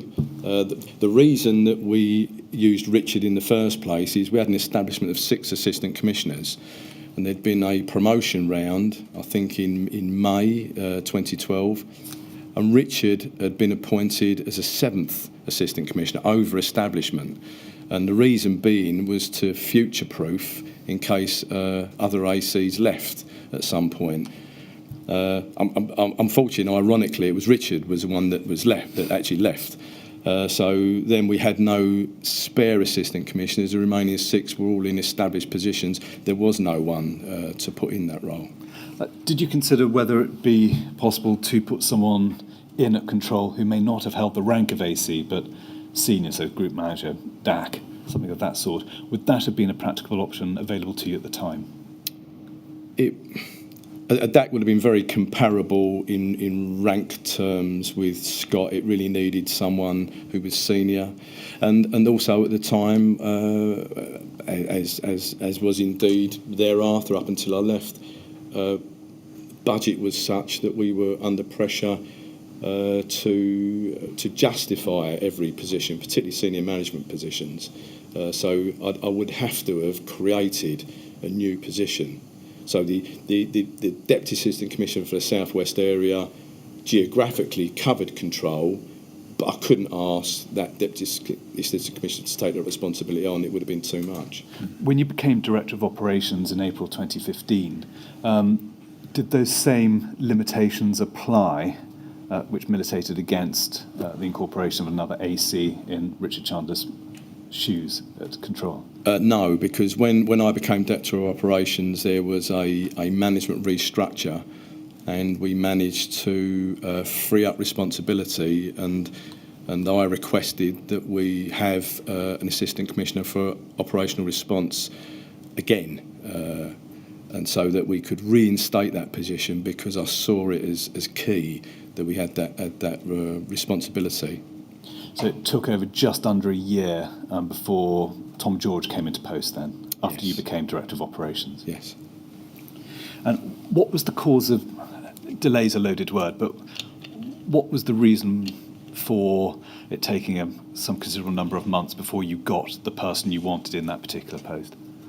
I think there was, it wasn't just in control. There was, for example, when we established the role of Director of Operations, I had been managing the Deputy Assistant Commissioners in fire stations directly, and it was such that the role for me would be untenable without Assistant Commissioner support, because I'd also inherited fire safety regulation.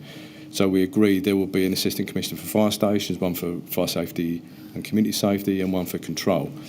But we needed to go through authority-led processes to interview people, to get these people into position.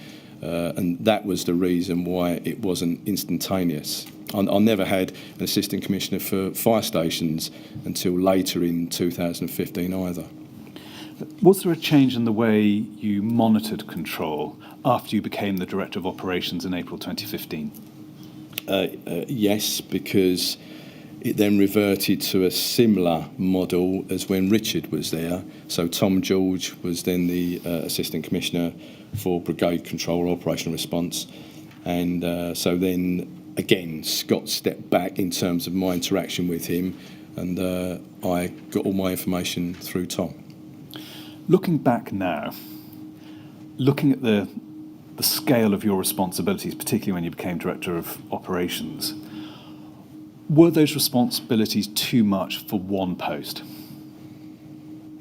No, I think it was really important that we had, and I was keen to call it Director of Operations, and we had all operationally related things in one directorate. So for the efficiency of the service, it was for me essential. But providing you had the appropriate support in terms of assistant commissioners, then I think it was the right way to go. It was in saying that a very demanding job. There was no two ways about that. Now, in your evidence during Module 5, I asked you about your role of Director of Operations, and you said this: because it was a role that involved the amalgamation of two Assistant Commissioner roles, it was accepted from the beginning that it was an extensive role and closer to that of Director. And when Rita Dexter left in 2015, that role was elevated to that of Director of Operations. This is really a sort of subset of the question I've just asked you, but did the fact that it was an extensive role adversely impact on your capacity to manage, control, and in particular, being blunt, Scott Hayward? Yes, that combined with the geographical separation, with control being at Merton, that is a factor that shouldn't be understated. Although Merton is a superb location for control and the right building, that played into the issues as well. One of the points that came out of Mr. George's evidence yesterday was that historically operations had been perhaps more closely tied to a particular fire station. Do you think that historic closeness had greater benefits than the geographical separation that came to characterise matters from 2014 onwards, or even before? It was beneficial. So there were, I think, 3 control rooms around London. So it was beneficial in terms of control and their interaction with operations. However, it was an inefficient, in my view, approach. Having everyone together in one room was far more efficient and effective. And then that was achieved initially at Lambeth, next door to control. I remember, however, back in the early 2000s, when I was a group manager, I was working in the best value unit, and I did a study of control and communications and an extensive best value review. And back then, I remember talking to control staff as part of my review, and them telling me even then that they weren't happy with the building, they didn't like the way that they was kept in the building, because it was difficult for them to go out, because obviously they needed to be close by to answer calls. And even then there was the suggestion that they didn't feel part of the organisation necessarily. So even when they were near operations, i.e. a fire station, there was always a feeling, I think, from control that they felt slightly outside the organisation. So we worked really hard to remedy that, and I did a number of things when I was in charge to try to overcome that. One of the points which both myself and the chairman asked questions of Mr. George yesterday was quite how this culture of separateness existed between control and other aspects of the LFB. And in his answer, Mr. George identified geography as being a principal factor. First of all, would you agree with that, or were there different or other reasons why there was this culture of separateness? That's part of it. Also, they are a separate staff group in terms of terms and conditions. So there's 3 staff groups in the London Fire Brigade: fire stations, control, and what used to be referred to as main grade staff, i.e. staff who don't attend incidents, don't wear a uniform. And each are on separate terms and conditions. And I think that in itself, and there's separate unions as well, GMB and Unison. So I think that, combined with geography and combined sometimes with what they perceive to be a lack of understanding and of their role, I think fostered this idea of isolation and separation. But I have to say that looking at some of the documents and hearing some of the other evidence, I got the impression that maybe that sense of separateness was historical, but I wonder whether it really needed to exist. I mean, we heard, for example, that they were not brought onto the STEP, I think it was, recording programme for training and so on. When it was introduced, was there a particular reason for that? I don't. In terms of that particular question, sir, I don't think there was an active reason not to. I think the focus was on fire stations, and I think really organisation. If we look back, and I think with the 3 staff groups, probably organisationally, it's something that we maybe should have done differently, because I think by doing that, it has a potential to alienate other staff groups, not just control. And I think it has the potential to make other staff groups feel second best, which they weren't. And so I think that's something that we should reflect on, really. But in terms of the other part of your question, no, there was no need for control to feel that way. We understand how that thought process may have evolved, but there was no reason for that. It certainly wasn't the case. We're a valued group in the organisation, and we tried really hard to demonstrate and illustrate that to them, to try to break down this feeling of isolation. Thank you. Just following on from the chairman's question, I hope I put this fairly to Mr. George, that he was surprised that the systems the chairman's referred to as START, STEP, the rest of them, he was surprised that they hadn't kept pace at control with progress in other aspects of the LFB. And he attributed that to essentially historic failings of management to do so. Would you agree with that assessment, or would you add more nuance, or would you disagree with it wholeheartedly?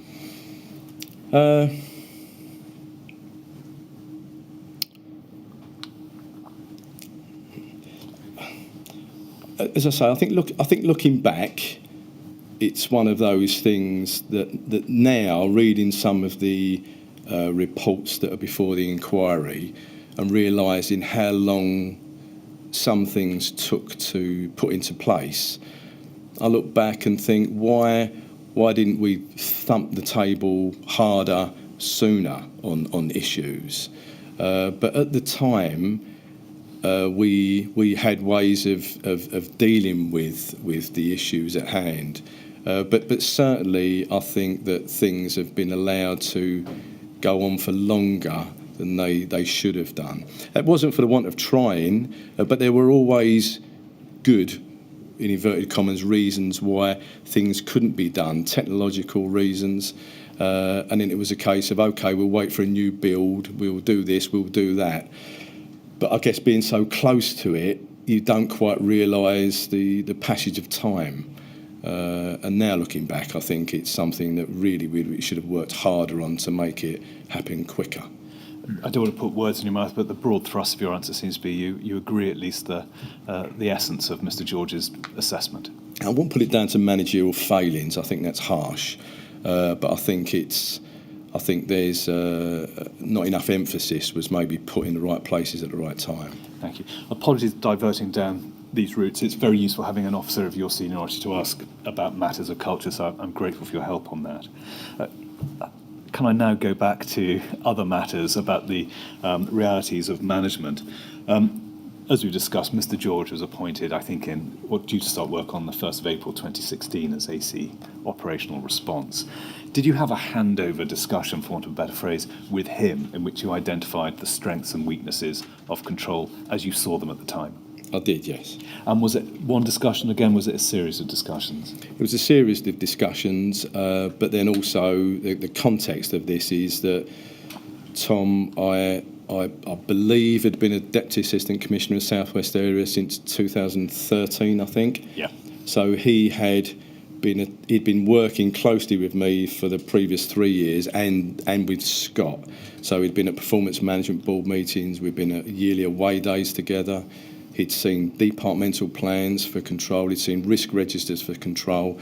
So he was well versed in some of the issues for control, which was one of the reasons why I was pleased that he could be the Assistant Commissioner for control, because it was a good match, I thought. Doesn't quite answer my question. If I can put the question slightly differently, you knew your man. What job of work did you want him to do in relation to control? Okay. So the issues are highlighted to him. He'd already started on a review of control, which I'd asked him to do, and I wanted him to see that through.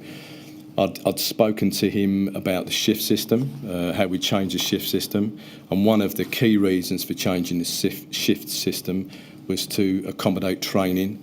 Training had always been an issue in control, the ability to be able to train staff, and I discussed that with him and how I wanted that looked at closely. And I also discussed the managerial issues that I had faced that I've spoken with you this morning about, and that he needed to be mindful of. Put differently, did you feel that Mr. George would bring a firm hand in relation to the management of Mr. Hayward that you thought was needed? It wasn't so much a firm hand to the management of Scott. It was more Tom at that time was very much. I saw as supportive of the performance management approach that I was taking, and I trusted and admired his approach that he used in the southwest area, and I thought that would be very beneficial to control. Thank you. So this may be an appropriate point for just a brief pause, and then if I could ask for maybe 5 minutes. Yes, well, we have been rather disrupted this morning for all sorts of reasons, but I think it's important that we have a short break at this point. If we said 12:10, would that be all right? I think so. Thank you, sir. We're going to have a short break. Mr. Brown, you understand that you must not talk to anyone about your evidence while you're out of the room, please, and we'll come back at 12:10. Thank you, sir. See you then. Thank you very much.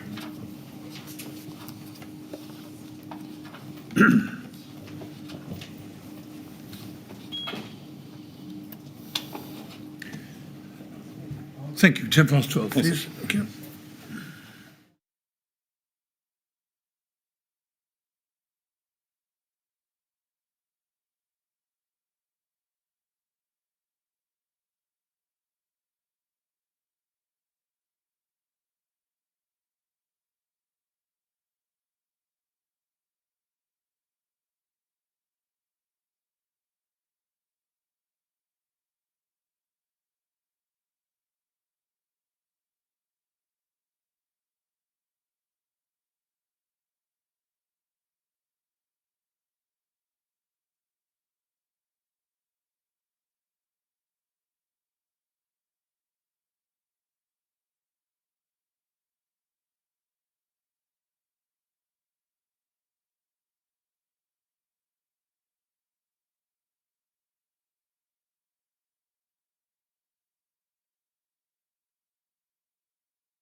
Would you ask Mr. Brown to come back in, please?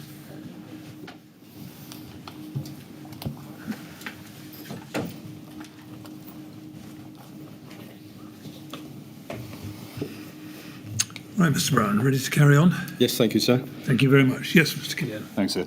Mr. Brown, I now want to turn to the Lacknell House fire and the LFB's response to that fire.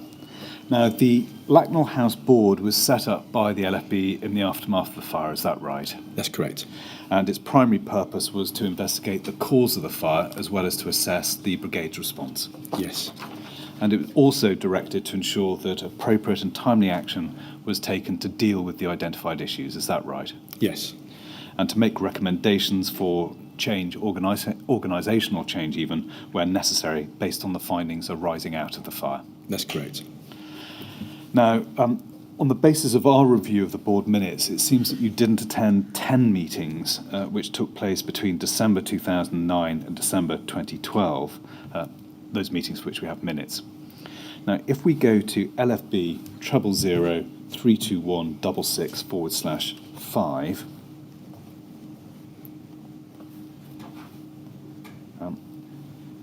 a possible explanation for those absences can be found at paragraph 13 of your first statement, and I really want to look at the end of the fourth line where you say this. I made an effort to be fully informed of any issues concerning control arising at the meetings I did not attend. I did this through my monthly one-to-one managerial meetings that I had with Scott, the LFB's appraisal system, and monthly departmental management board meetings that Scott and the area deputy assistant commissioners, DACs, attended. How did that process keep you informed about control-related matters that were discussed by the Lacknell House Action Board?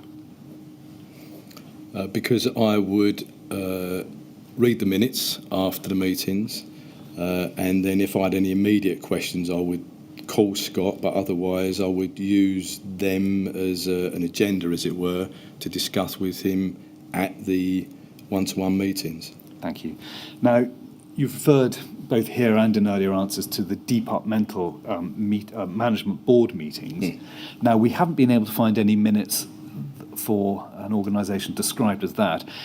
Is it possible that you're referring there to the principal management board? It is, yes. Thank you. Although Mr. George touched on this, who attended the principal management board meetings? I would chair it. There would be the 4 area DACs, Scott Hayward, there will be a minute taker, and then also there will be a representative from community safety, which was also under my remit. What issues were typically discussed at the principal management board? There will be a standing agenda, and that would be general things. So we would go around the room and we would talk about brigade control issues, operational issues, community safety issues. There'll be also budgetary discussions, and then later on, I introduced as a standing item on the agenda the Lacknell House Action Plan, so that everyone attached to the department was aware of the issues that we were discussing at a high level. And would training form part of those discussions? Where necessary, yes. Thank you. Now, before the inquest started in, I think, March or January 2013, the board identified a number of lessons learned and organisational action points. Is that a fair summary? Yes. And we first see those actions in an action plan which were appended to the minutes of the Lacknell House Board meeting of the 15th of September 2010 at page 7 onwards. And if we can go to them, we see them at LFB 000-55192/7.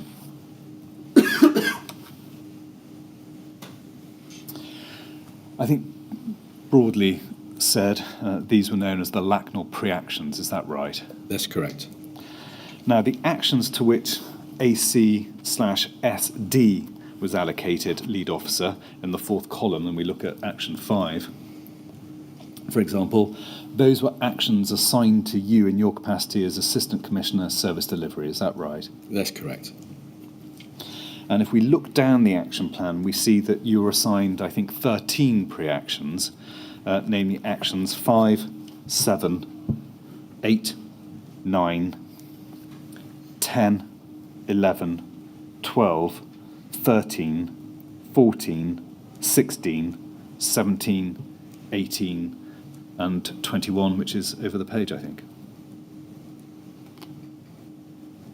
Is that right? Yes. Accepting action 21, the other 12 actions all concerned control, is that right? They did, yes. And in particular, delivery of fire survival guidance advice. Yes. Could we go to LFB 000-84020/6? Now, this is your second witness statement, Mr. Brown, and if we go to paragraph 10, and really 7 lines from the end of that paragraph, you say this: however, as I explain at paragraph 28 of my first statement, dated 29th of January 2019, the overall responsibility for the management of brigade control rested with the former principal operations manager, Scott Hayward. In that capacity, he was responsible for executing the actions arising from the board's action plan. My role was to monitor that the actions were being undertaken and to provide any support that he required to complete those tasks. Did you delegate the 12 control-related actions to Scott Hayward to complete? Yes. Notwithstanding that delegation, presumably you accept that as AC for service delivery and mobilising, you were ultimately responsible for their effective completion. I was answerable to those actions, yes. You've touched on this already helpfully in your previous answers, but how did you monitor Mr. Hayward's work to complete the 12 control-related actions? It would be through the one-to-one meetings, and I would use the action plan as an agenda. There was also a Lacanau House team that Scott and Joanne were part of. I think Tim Cutbill and Tom Davis from legal, and I would receive updates from Tim in terms of how that was progressing. So some of those actions involved that team more so. So I had 2 ways of finding out what was going on. Did Mr. Hayward ever ask you for additional resources in order to complete effectively the 12 control-related action points?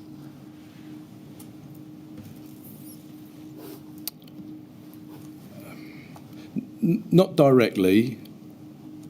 No, not directly. There were later occasions when things that spun out of these actions caused increased workload that we discussed, and I increased establishment in certain areas as a result, but not directly for these, no. Could we go to another document, which is HOM *01124? Now, here we have the final version of the report entitled Fire at Lacknell, Havel Street, SE5 on 3rd of July 2009. Main report, role and action of the LFB control. Now, this is what I think has been called the Lacknell Control Report, is that right? Yes.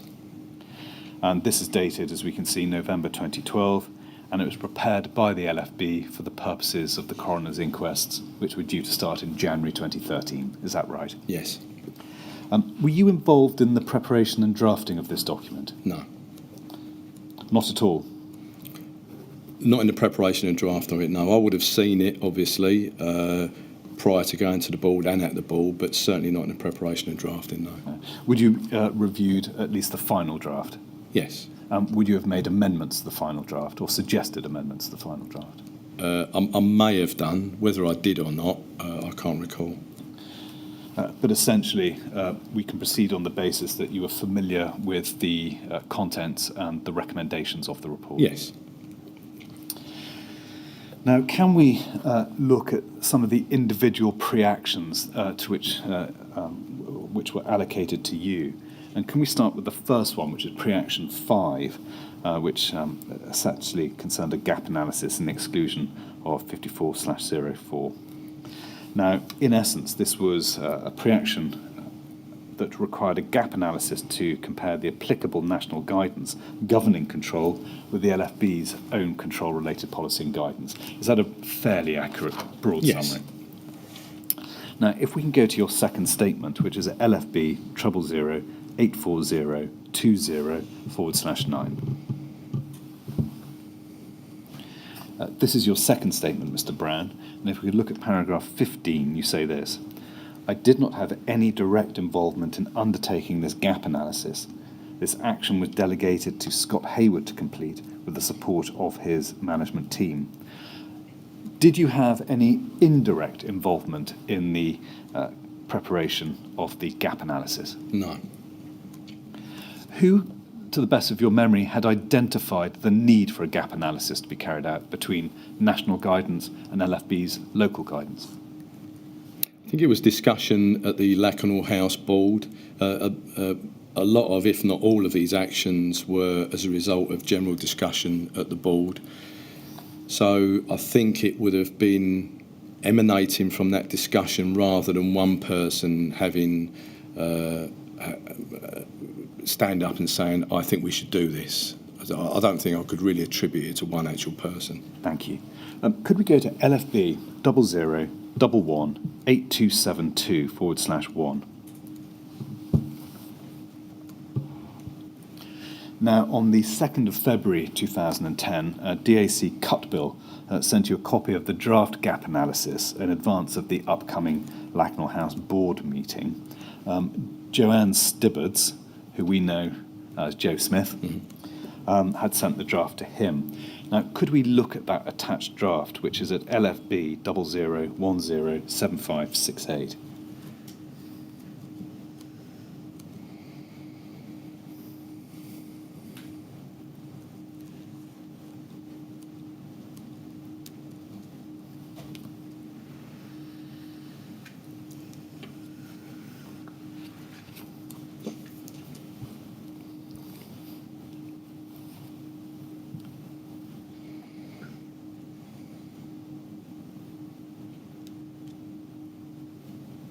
Thank you. Presumably you read that document. Yes. Now, in February 2010, when DAC Cutbill sent this to you, were you familiar with the substance of the documents that were subject to the comparison? And I'll take you through them. Fire Service Circular 10/1993, the training of fire control staff. Yes. And specifically the Fire Survival Guidance Training Programme it recommended at its Appendix B. Yes. Secondly, Fire Control Personnel Training Package entitled Keeping People Safe, published in 1994, which I think complemented Service Circular 10/1993. Yes. Thirdly, the LFB's own Policy Note 539 on emergency call management, dated November 2007. Yes. And in specifically Appendix 1 of that policy, entitled Fire Survival Guidance. Yes. And finally, the current control training materials on fire survival guidance. Were you familiar with those? I was familiar with their existence. That was going into a level of detail that I wouldn't have had a great deal of connection with. So, no, I wouldn't say I was overly familiar with those. But the overarching policy documents which were the subject of the comparison, you were content that you were familiar with their substance? 539, yes. As well as the Fire Service Circular and the rest? Yeah, yes. It was not something I read on a daily basis, but yes, I was aware of it, yes. Now, you've exhibited the final version of the gap analysis to your second statement as DSB/39, and we can find that at LFB 00084050.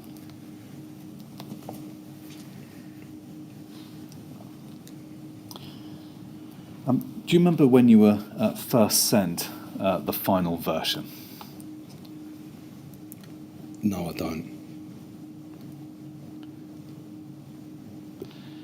It appears that in the action plan appended to the minutes of the Lakenhall House board meeting on the 15th of September 2010, that the gap analysis is marked as having been completed on the 7th of April 2010. Does that sound about right to you? If you can't remember. I can't remember, but it doesn't appear to be out of sync with what would be appropriate. Now, if we can go to page 2 in this document, if it could be expanded slightly, thank you. I'll just give you a brief opportunity to familiarise yourself with the layout of the document. Could you just expand the font slightly, please?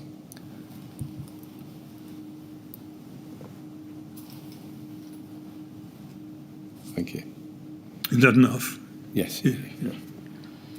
Just looking at the identified gaps and recommendations, it looks as if they're intended to be addressed by the corresponding pre-inquest actions. Is that a fair reading of it? Yes.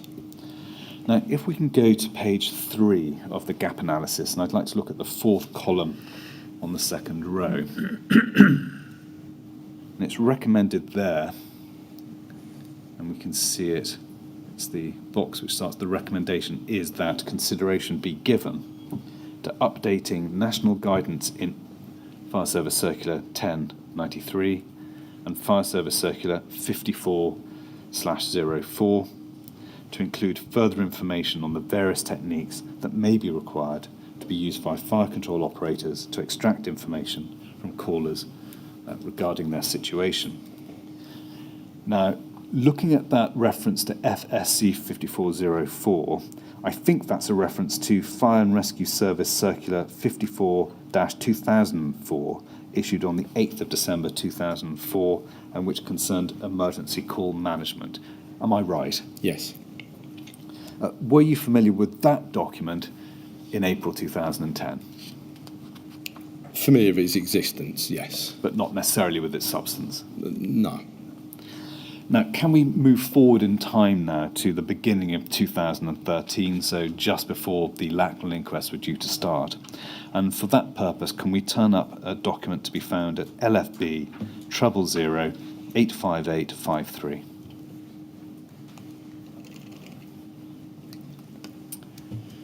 Now, as we can see there on the bottom email, on the 14th of January 2013, the then Deputy Commissioner, Rita Dexter, sent you a copy of the Lindridge review carried out by Group Manager David Lindridge from Operational Assurance, which was entitled Review of the Lacknell House Action Plan.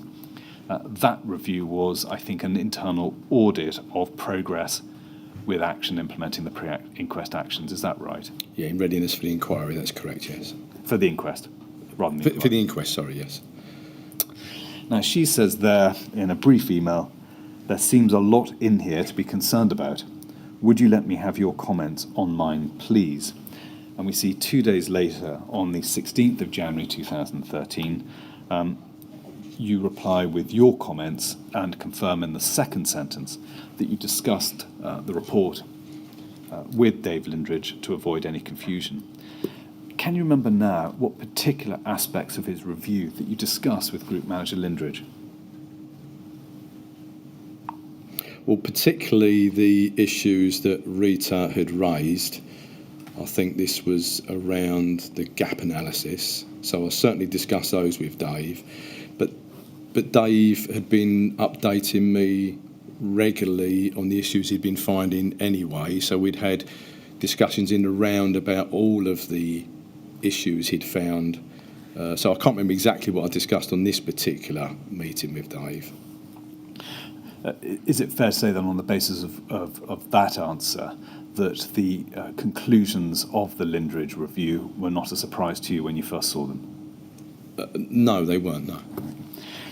Could we look at what Group Manager Lindridge concluded, and we can find the report at LFB 000-858-54/4.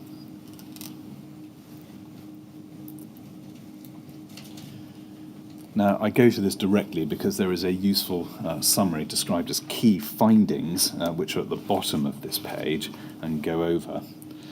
And if we turn over the page to page 5, there's a section 5 entitled, there's a heading Action 5 in respect to the gap analysis, and it says this: the gap analysis did not include FSC 5404 as part of the National Guidance for Consideration. FSC 5404 introduced a 3-staged call handling approach and included additional FSG questions for assessing the caller. Now, we can see in the corresponding comment box that DC Dexter asked in D1, why not? Your reply is, I think, in the red text in that first comment box, and you said this: FSC 5404 deals with emergency call management. Only part of it actually deals with FSG, and that is around age, gender, and mental physical disability. Based on that, control concentrated purely on FSC 1093 and the training package. For completeness, though, I instructed Richard Chandler to remedy this in November. Scott is dealing in Richard's absence. Who in control decided to exclude 5404 from the gap analysis? Do you know? I don't think it was any one particular person. I think it was the team that was evaluating this in discussion decided not to include it in the gap analysis. Did they notify you beforehand that that was what they were minded to do? I don't recall that, no. Do you remember whether it was discussed with you before they made that decision to exclude 5404? I don't believe so. Did you approve or sanction that decision after it was made? I understood the decision when it was explained to me, but nevertheless, as I say in here, for completeness, I wanted them to revisit to see if there was anything in there that we had omitted when we shouldn't have done. Presumably because it was broadly relevant national guidance that ought to form part of the gap analysis. Yes. When you responded to Rita Dexter, had you considered the substance of 5404 itself, or were you relying upon a briefing given by others, presumably including Mr. Lindridge? I was relying more on the fact that there was guidance out there, so it wouldn't hurt just to look at it to see if there was anything, rather than me thinking, I know something particular in 5404 that's been missed. Looking at your comment that only part of 5404 actually deals with FSG, and that is around age, gender, and mental physical ability, those particular factors may impact upon a caller's ability to escape or evacuate. Given that consideration, wasn't it important that 5404 originally formed part of the gap analysis? Yes.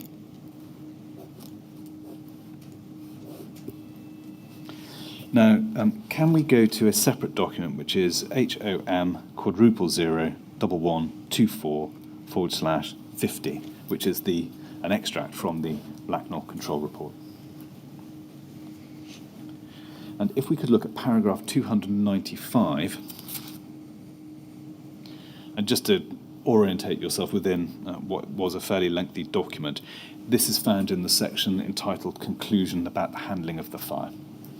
And under the heading Reassessment of the Caller, paragraph 295 said this: some COs, control officers, did repeat questions to find out what was happening at different stages of the call, including trying to find rooms with less smoke. National Guidance FSC 5404 suggests a model which has a review of assessment, initial decisions built into it, although this was not included in LFB training materials. Moving to protect advice with the intent of keeping the caller safe may not always be the best solution, and the call should be continually reassessed. There may be a tendency to limit reassessment due to the protect ethos, although there is evidence some proactive call handling techniques did take place. Presumably you're aware of that particular conclusion. Yes. And you would have been aware that 5404 gave advice to CROs on reviewing their initial assessment. Yes. Can we take it that you are also aware, therefore, of the critical importance of CROs reassessing the advice they were giving? Yes. Why did you not draw that particular point to Rita Dexter's attention, given the question she posed to you in relation to the Lindridge review? I'm not sure I didn't bring it to her attention. So Rita and I met very regularly, and we would have discussed this. We did discuss this. I'm sure I'd have brought it to her attention there. the whole point of my email to her with the red text was really just to point to the fact that we were going to look again at 5404. So I think implicit in that would be that we would address that point in terms of reassessment. And presumably the comment box was necessarily a general response, and yes. If you wanted more detail, she would have pressed you for it. Yes, but I saw Rita very, very regularly. Could we go back to LFB 000 858 54/5?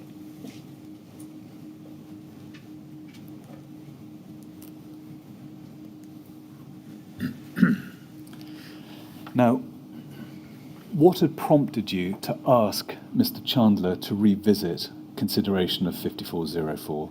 Was it the information you were getting from David Lindridge? Yes.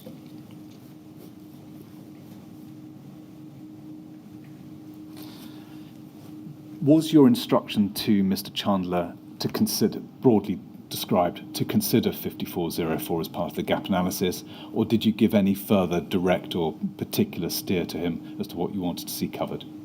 Oh, no particular steer. It was just look again with 5404 in mind in terms of whether it's been missed from the initial analysis.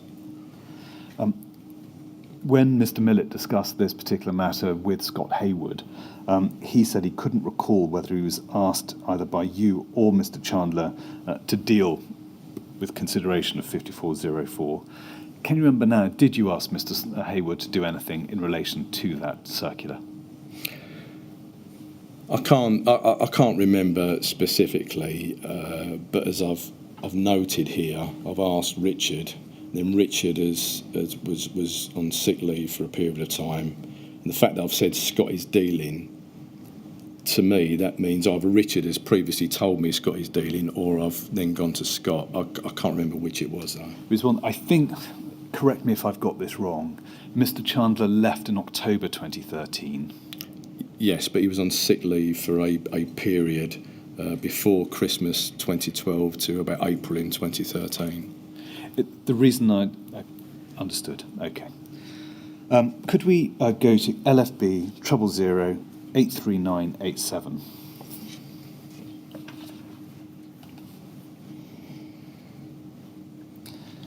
And on the 14th of May 2014, Group Manager Lindridge sent you a further version of his review, which he had partially updated.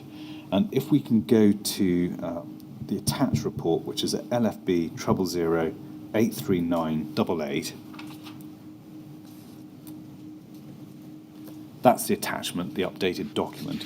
And if we could go to the appendix, which is entitled Action Log Feedback, which is found on page 8, insofar as it concerns pre-action 5.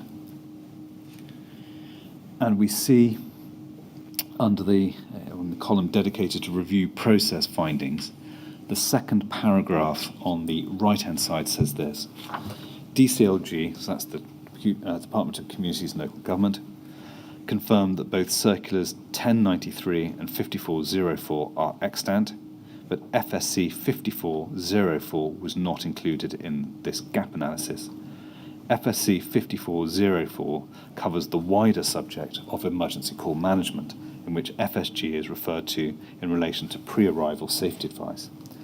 FSC 5404 neither provides a full explanation of FSG call management, nor is it presented in the form of a standard, and for this reason was decided not to include it in this action.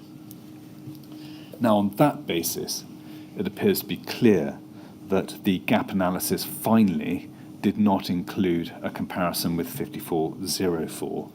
Is that a fair reading of that paragraph? Certainly, that's what that paragraph tends to suggest. My understanding was we revisited that. So looking at it now,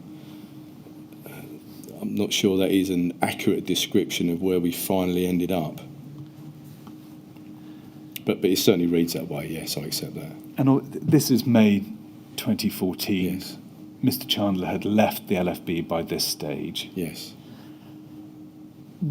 Were your communications with Mr. Lindridge continuing as part of his work updating the action plan audit, so you had an idea of what had been done and what hadn't been done?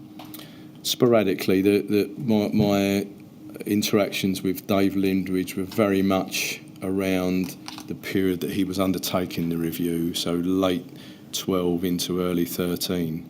This updated version, less so, although Dave did keep me updated. Put slightly differently, you don't recall approving a decision to exclude 5404 from the scope of the gap analysis? Absolutely not, no. Would you accept that 5404 was excluded from the gap analysis? There was a real risk that the guidance it contained in terms of mobility and related issues would not be captured by, first of all, control policy, and secondly, by control training. If it was excluded, ultimately, then there is that potential. But if I can just briefly add... Please do. That, A, I'm not convinced it ultimately was excluded, or I do accept that paragraph suggests it was. And B, there are questions within the reference information file that would lead to control officers determining the physical status, if you like, or mental status of a caller. So I don't think necessarily the whole issue of some kind of disability not finding its way into the control dialogue because of 5404 is necessarily the case. If a decision had been made to exclude 5404, are you able to assist the panel as to who was likely to have been responsible for making that decision? Not individually. It was discussed in the Lakenhall House team, so Scott Joanne, Tom Davis and Tim Cutbill would have been party to that discussion. But you don't remember being looped in? No. Can we now leave pre-action 5 and move on to pre-actions 9 and 10? Now, in broad terms, they were aimed at revision of the reference information files, which we've heard otherwise known as RIFs. Yes. Which were provided to CROs and also in relation to PN 539. Now, could I first of all discuss with you your involvement in the revision of RIFs and the review of PN 539? And for the starting point, probably usefully find in your second statement, and paragraph 15, which we find at LFB 000 840 20/9.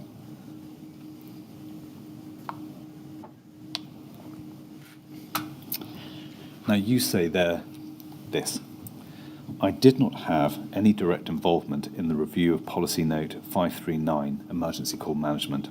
This task was performed by Scott Hayward with the support of his management team. My first question is, what indirect involvement did you have in the exercise, if anything? Sorry, I can't actually see that on the screen. I can see paragraph 15 and the top of 16. I was only asking you about paragraph 15. Can you see that on yours? I can see it on my screen. Sorry, 15 You got refers to action 5, which we've just discussed. Oh, sorry, yes, you are right. I'll just double check that. But looking at, is this the second statement? I think it is, yes. Did you have any direct involvement in the review of 539? No. Did you review the revisions to 539? No. Did you ultimately approve the revisions to 539? Yes, by virtue of the fact that my name is against the action and it said complete, then yes, I have by default approved them, yes. Yeah. And I think we can go to this. We can go to LFB 0004735/1.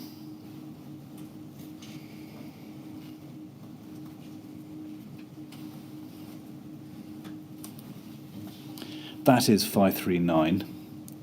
We see the owner as the head of service delivery and mobilising. That's you. Yes. And so you're the owner of the policy. As part of that responsibility, ought you not to have reviewed the substance of the policy before approving its revision? It wasn't normal practice for the owners of the policy to read through them and approve the changes. The owner of the policy is ultimately answerable and would make sure that the policy is being reviewed in a timely fashion, but I wouldn't normally read through it and compare the changes. So if something was put up to you with the recommendation that it be approved, unless there were strong contrary reasons, you'd approve it? Yes, and unless it was a result of something that I had been dealing with specifically, then I would take it as read that the people who have amended the policy would have gone through due process. Could we go back? Would you not expect them to provide you with an amended version and some sort of note drawing your attention to the amendment? Sometimes a track change version would have been provided. Other times, with this, because this was part of a suite of actions that were happening, a lot around in a relatively short period of time, then that due process wasn't applied. I don't believe I received a track change version of this. Right, thank you. Could we go back to your second statement, LFB 000-840-20/11? Look at paragraph 23, which is what I was trying to take you to. You see there, did not have any direct involvement in the review of policy note 539. I just wanted to take you to that so you knew what I was asking about. But as you say, you had no direct or indirect involvement in the revision process. Did you have any involvement in the revision of the RIFs? No. Could we go to LFB 000-858-54/5?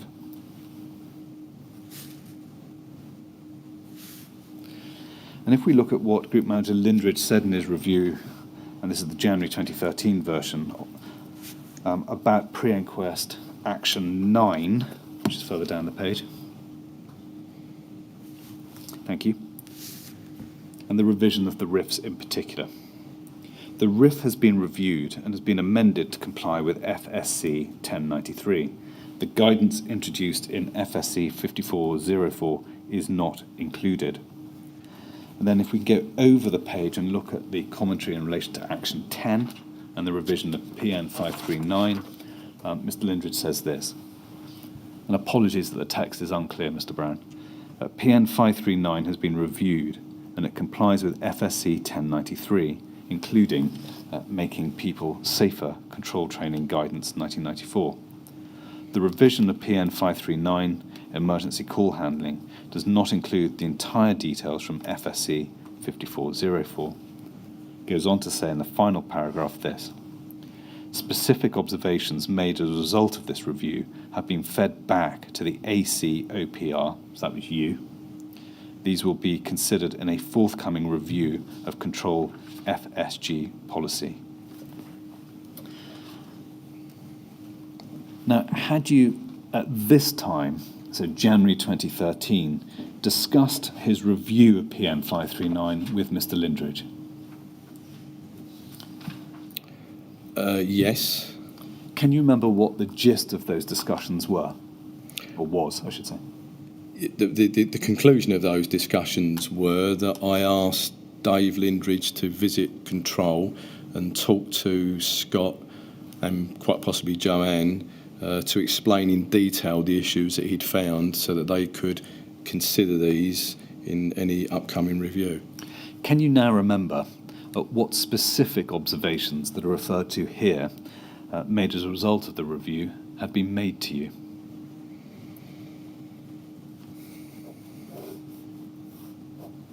I can't recall the specifics, I'm afraid, no.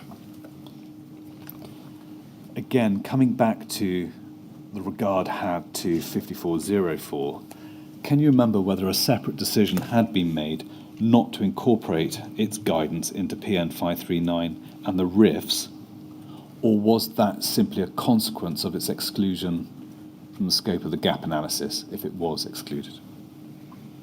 I think it was a consequence of exclusion rather than a proactive decision to ignore it. Given Group Manager Lindridge's express finding that the national guidance in 5404 was not addressed, or at least not addressed fully in PN 539 and the RIFs, did you take any steps to ensure that it was reflected in those two documents? The steps that I took were what we've referred to recently in terms of asking Richard and then Scott to look again at the gap analysis in terms of 5404 and anything that came out of that to apply it accordingly. There is a reference there to the forthcoming review of control FSG policy in the final paragraph. What was that forthcoming review and what was its scope? I think the policy 539, I think, was issued in 2007, so there had been a 3-yearly review cycle. So it would have been up for that 3-yearly review cycle around about this time, and I think that's what was being referred to.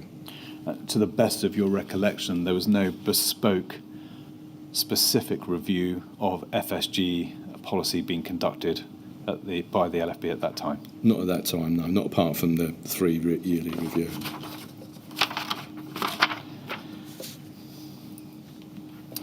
Now can I turn to a separate matter, and if we could return to LFB 000-85854/5, and it's under the heading, again, Action 5. This is the National Control Guidance versus LFB Control Policy Gap Analysis. If we look at the second paragraph, it says this: the gap analysis also identifies areas for improvement for the national guidance. These recommendations have not been addressed or reflected in local policy. And if we read rightwards, we see the corresponding comment box. DC Dexter had asked, why not? And again, and you replied in red.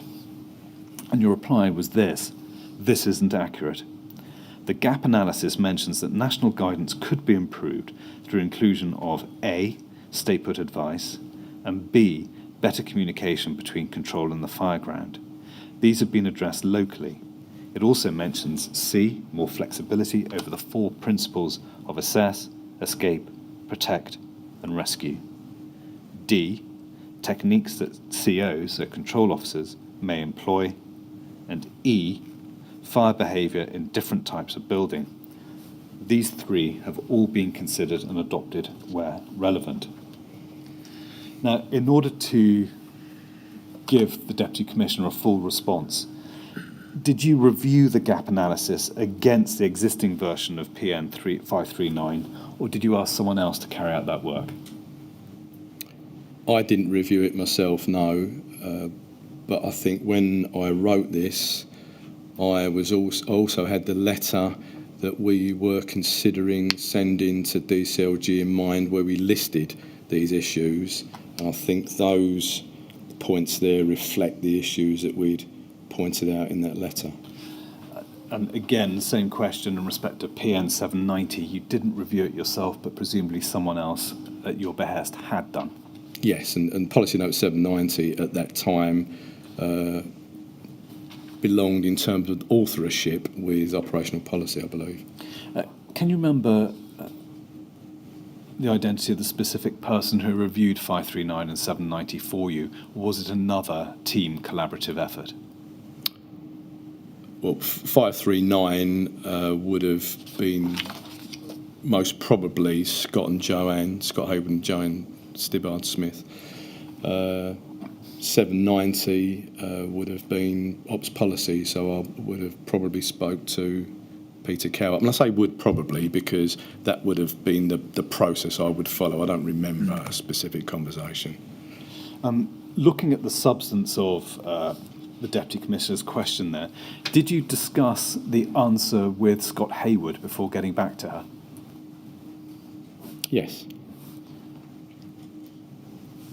looking at points C, D and E in your response, which you said have all been considered and adopted where relevant, did you mean that they had been addressed by the review and update of PN 539 and 790, or were you referring to something else?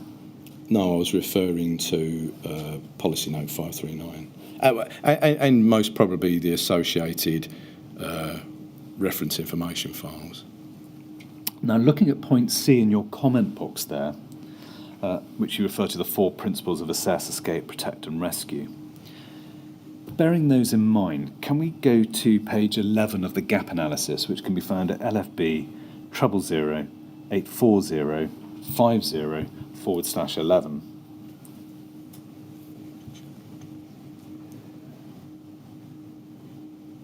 And if we could look at the 4th column under the heading recommendations, it says this, and if that could be amplified.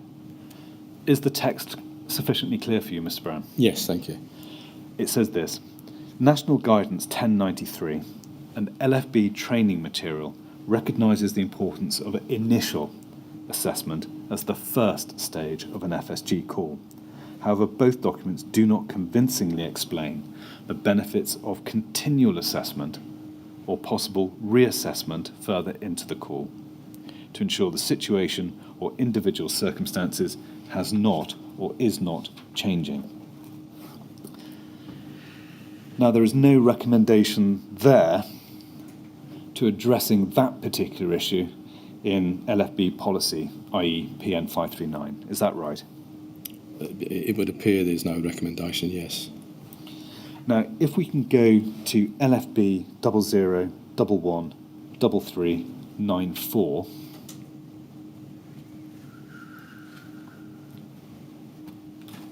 this is, I think, the version of 539 that was in force when Mr. Lindridge carried out his initial review, I should say, in January 2013.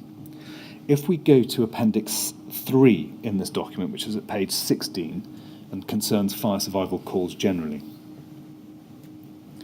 we see 4 lines from the bottom, the foot of the page, it says this: reassure the caller and, emboldened and capitalise, reassess the caller's situation.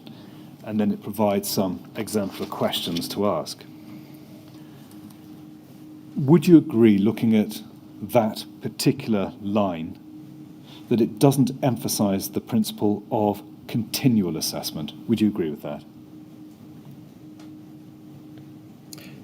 I would agree that it doesn't. It clearly doesn't say continually reassess, but if I could add that, I think that is implicit within that. So I think the whole idea of reassessing, for me, implies that you would reassess over and over. Would you accept that, looking at the relevant section of the appendix, which is we're looking at now, it doesn't, quotes, convincingly explain, close quotes, the purpose of continual reassessment?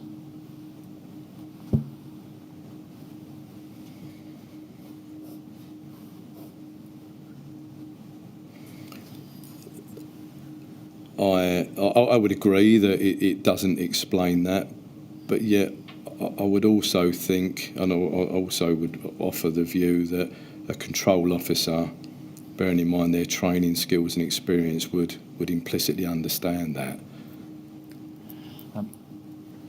Looking at how it's set out here, what it appears to be is a situation in which a recommendation was made in the gap analysis, which we looked at, to improve national guidance, not being reflected in the LFB's local policy. Would you accept that observation? It isn't clear in there. That's absolutely true, yes. Notwithstanding the terms of your response to the Deputy Commissioner, did you ask anyone to verify that all the recommendations to improve national guidance were covered by control policy? I did ask Richard upon his return from sick leave, I think in around about April, May time, to go through the entire audit process and satisfy himself and therefore me that everything met the actions that we'd set out. Thank you. Sir, the clock has struck 1. That's a convenient place to stop. Yes, very well. Well, it's time to stop then. Mr. Brownwell, stop there so we can all have some lunch. We'll resume, please, at 2 o'clock. And as before, please don't talk to anyone about your evidence or anything relating to it while you're out of the room. Thank you, sir. All right? Thank you very much.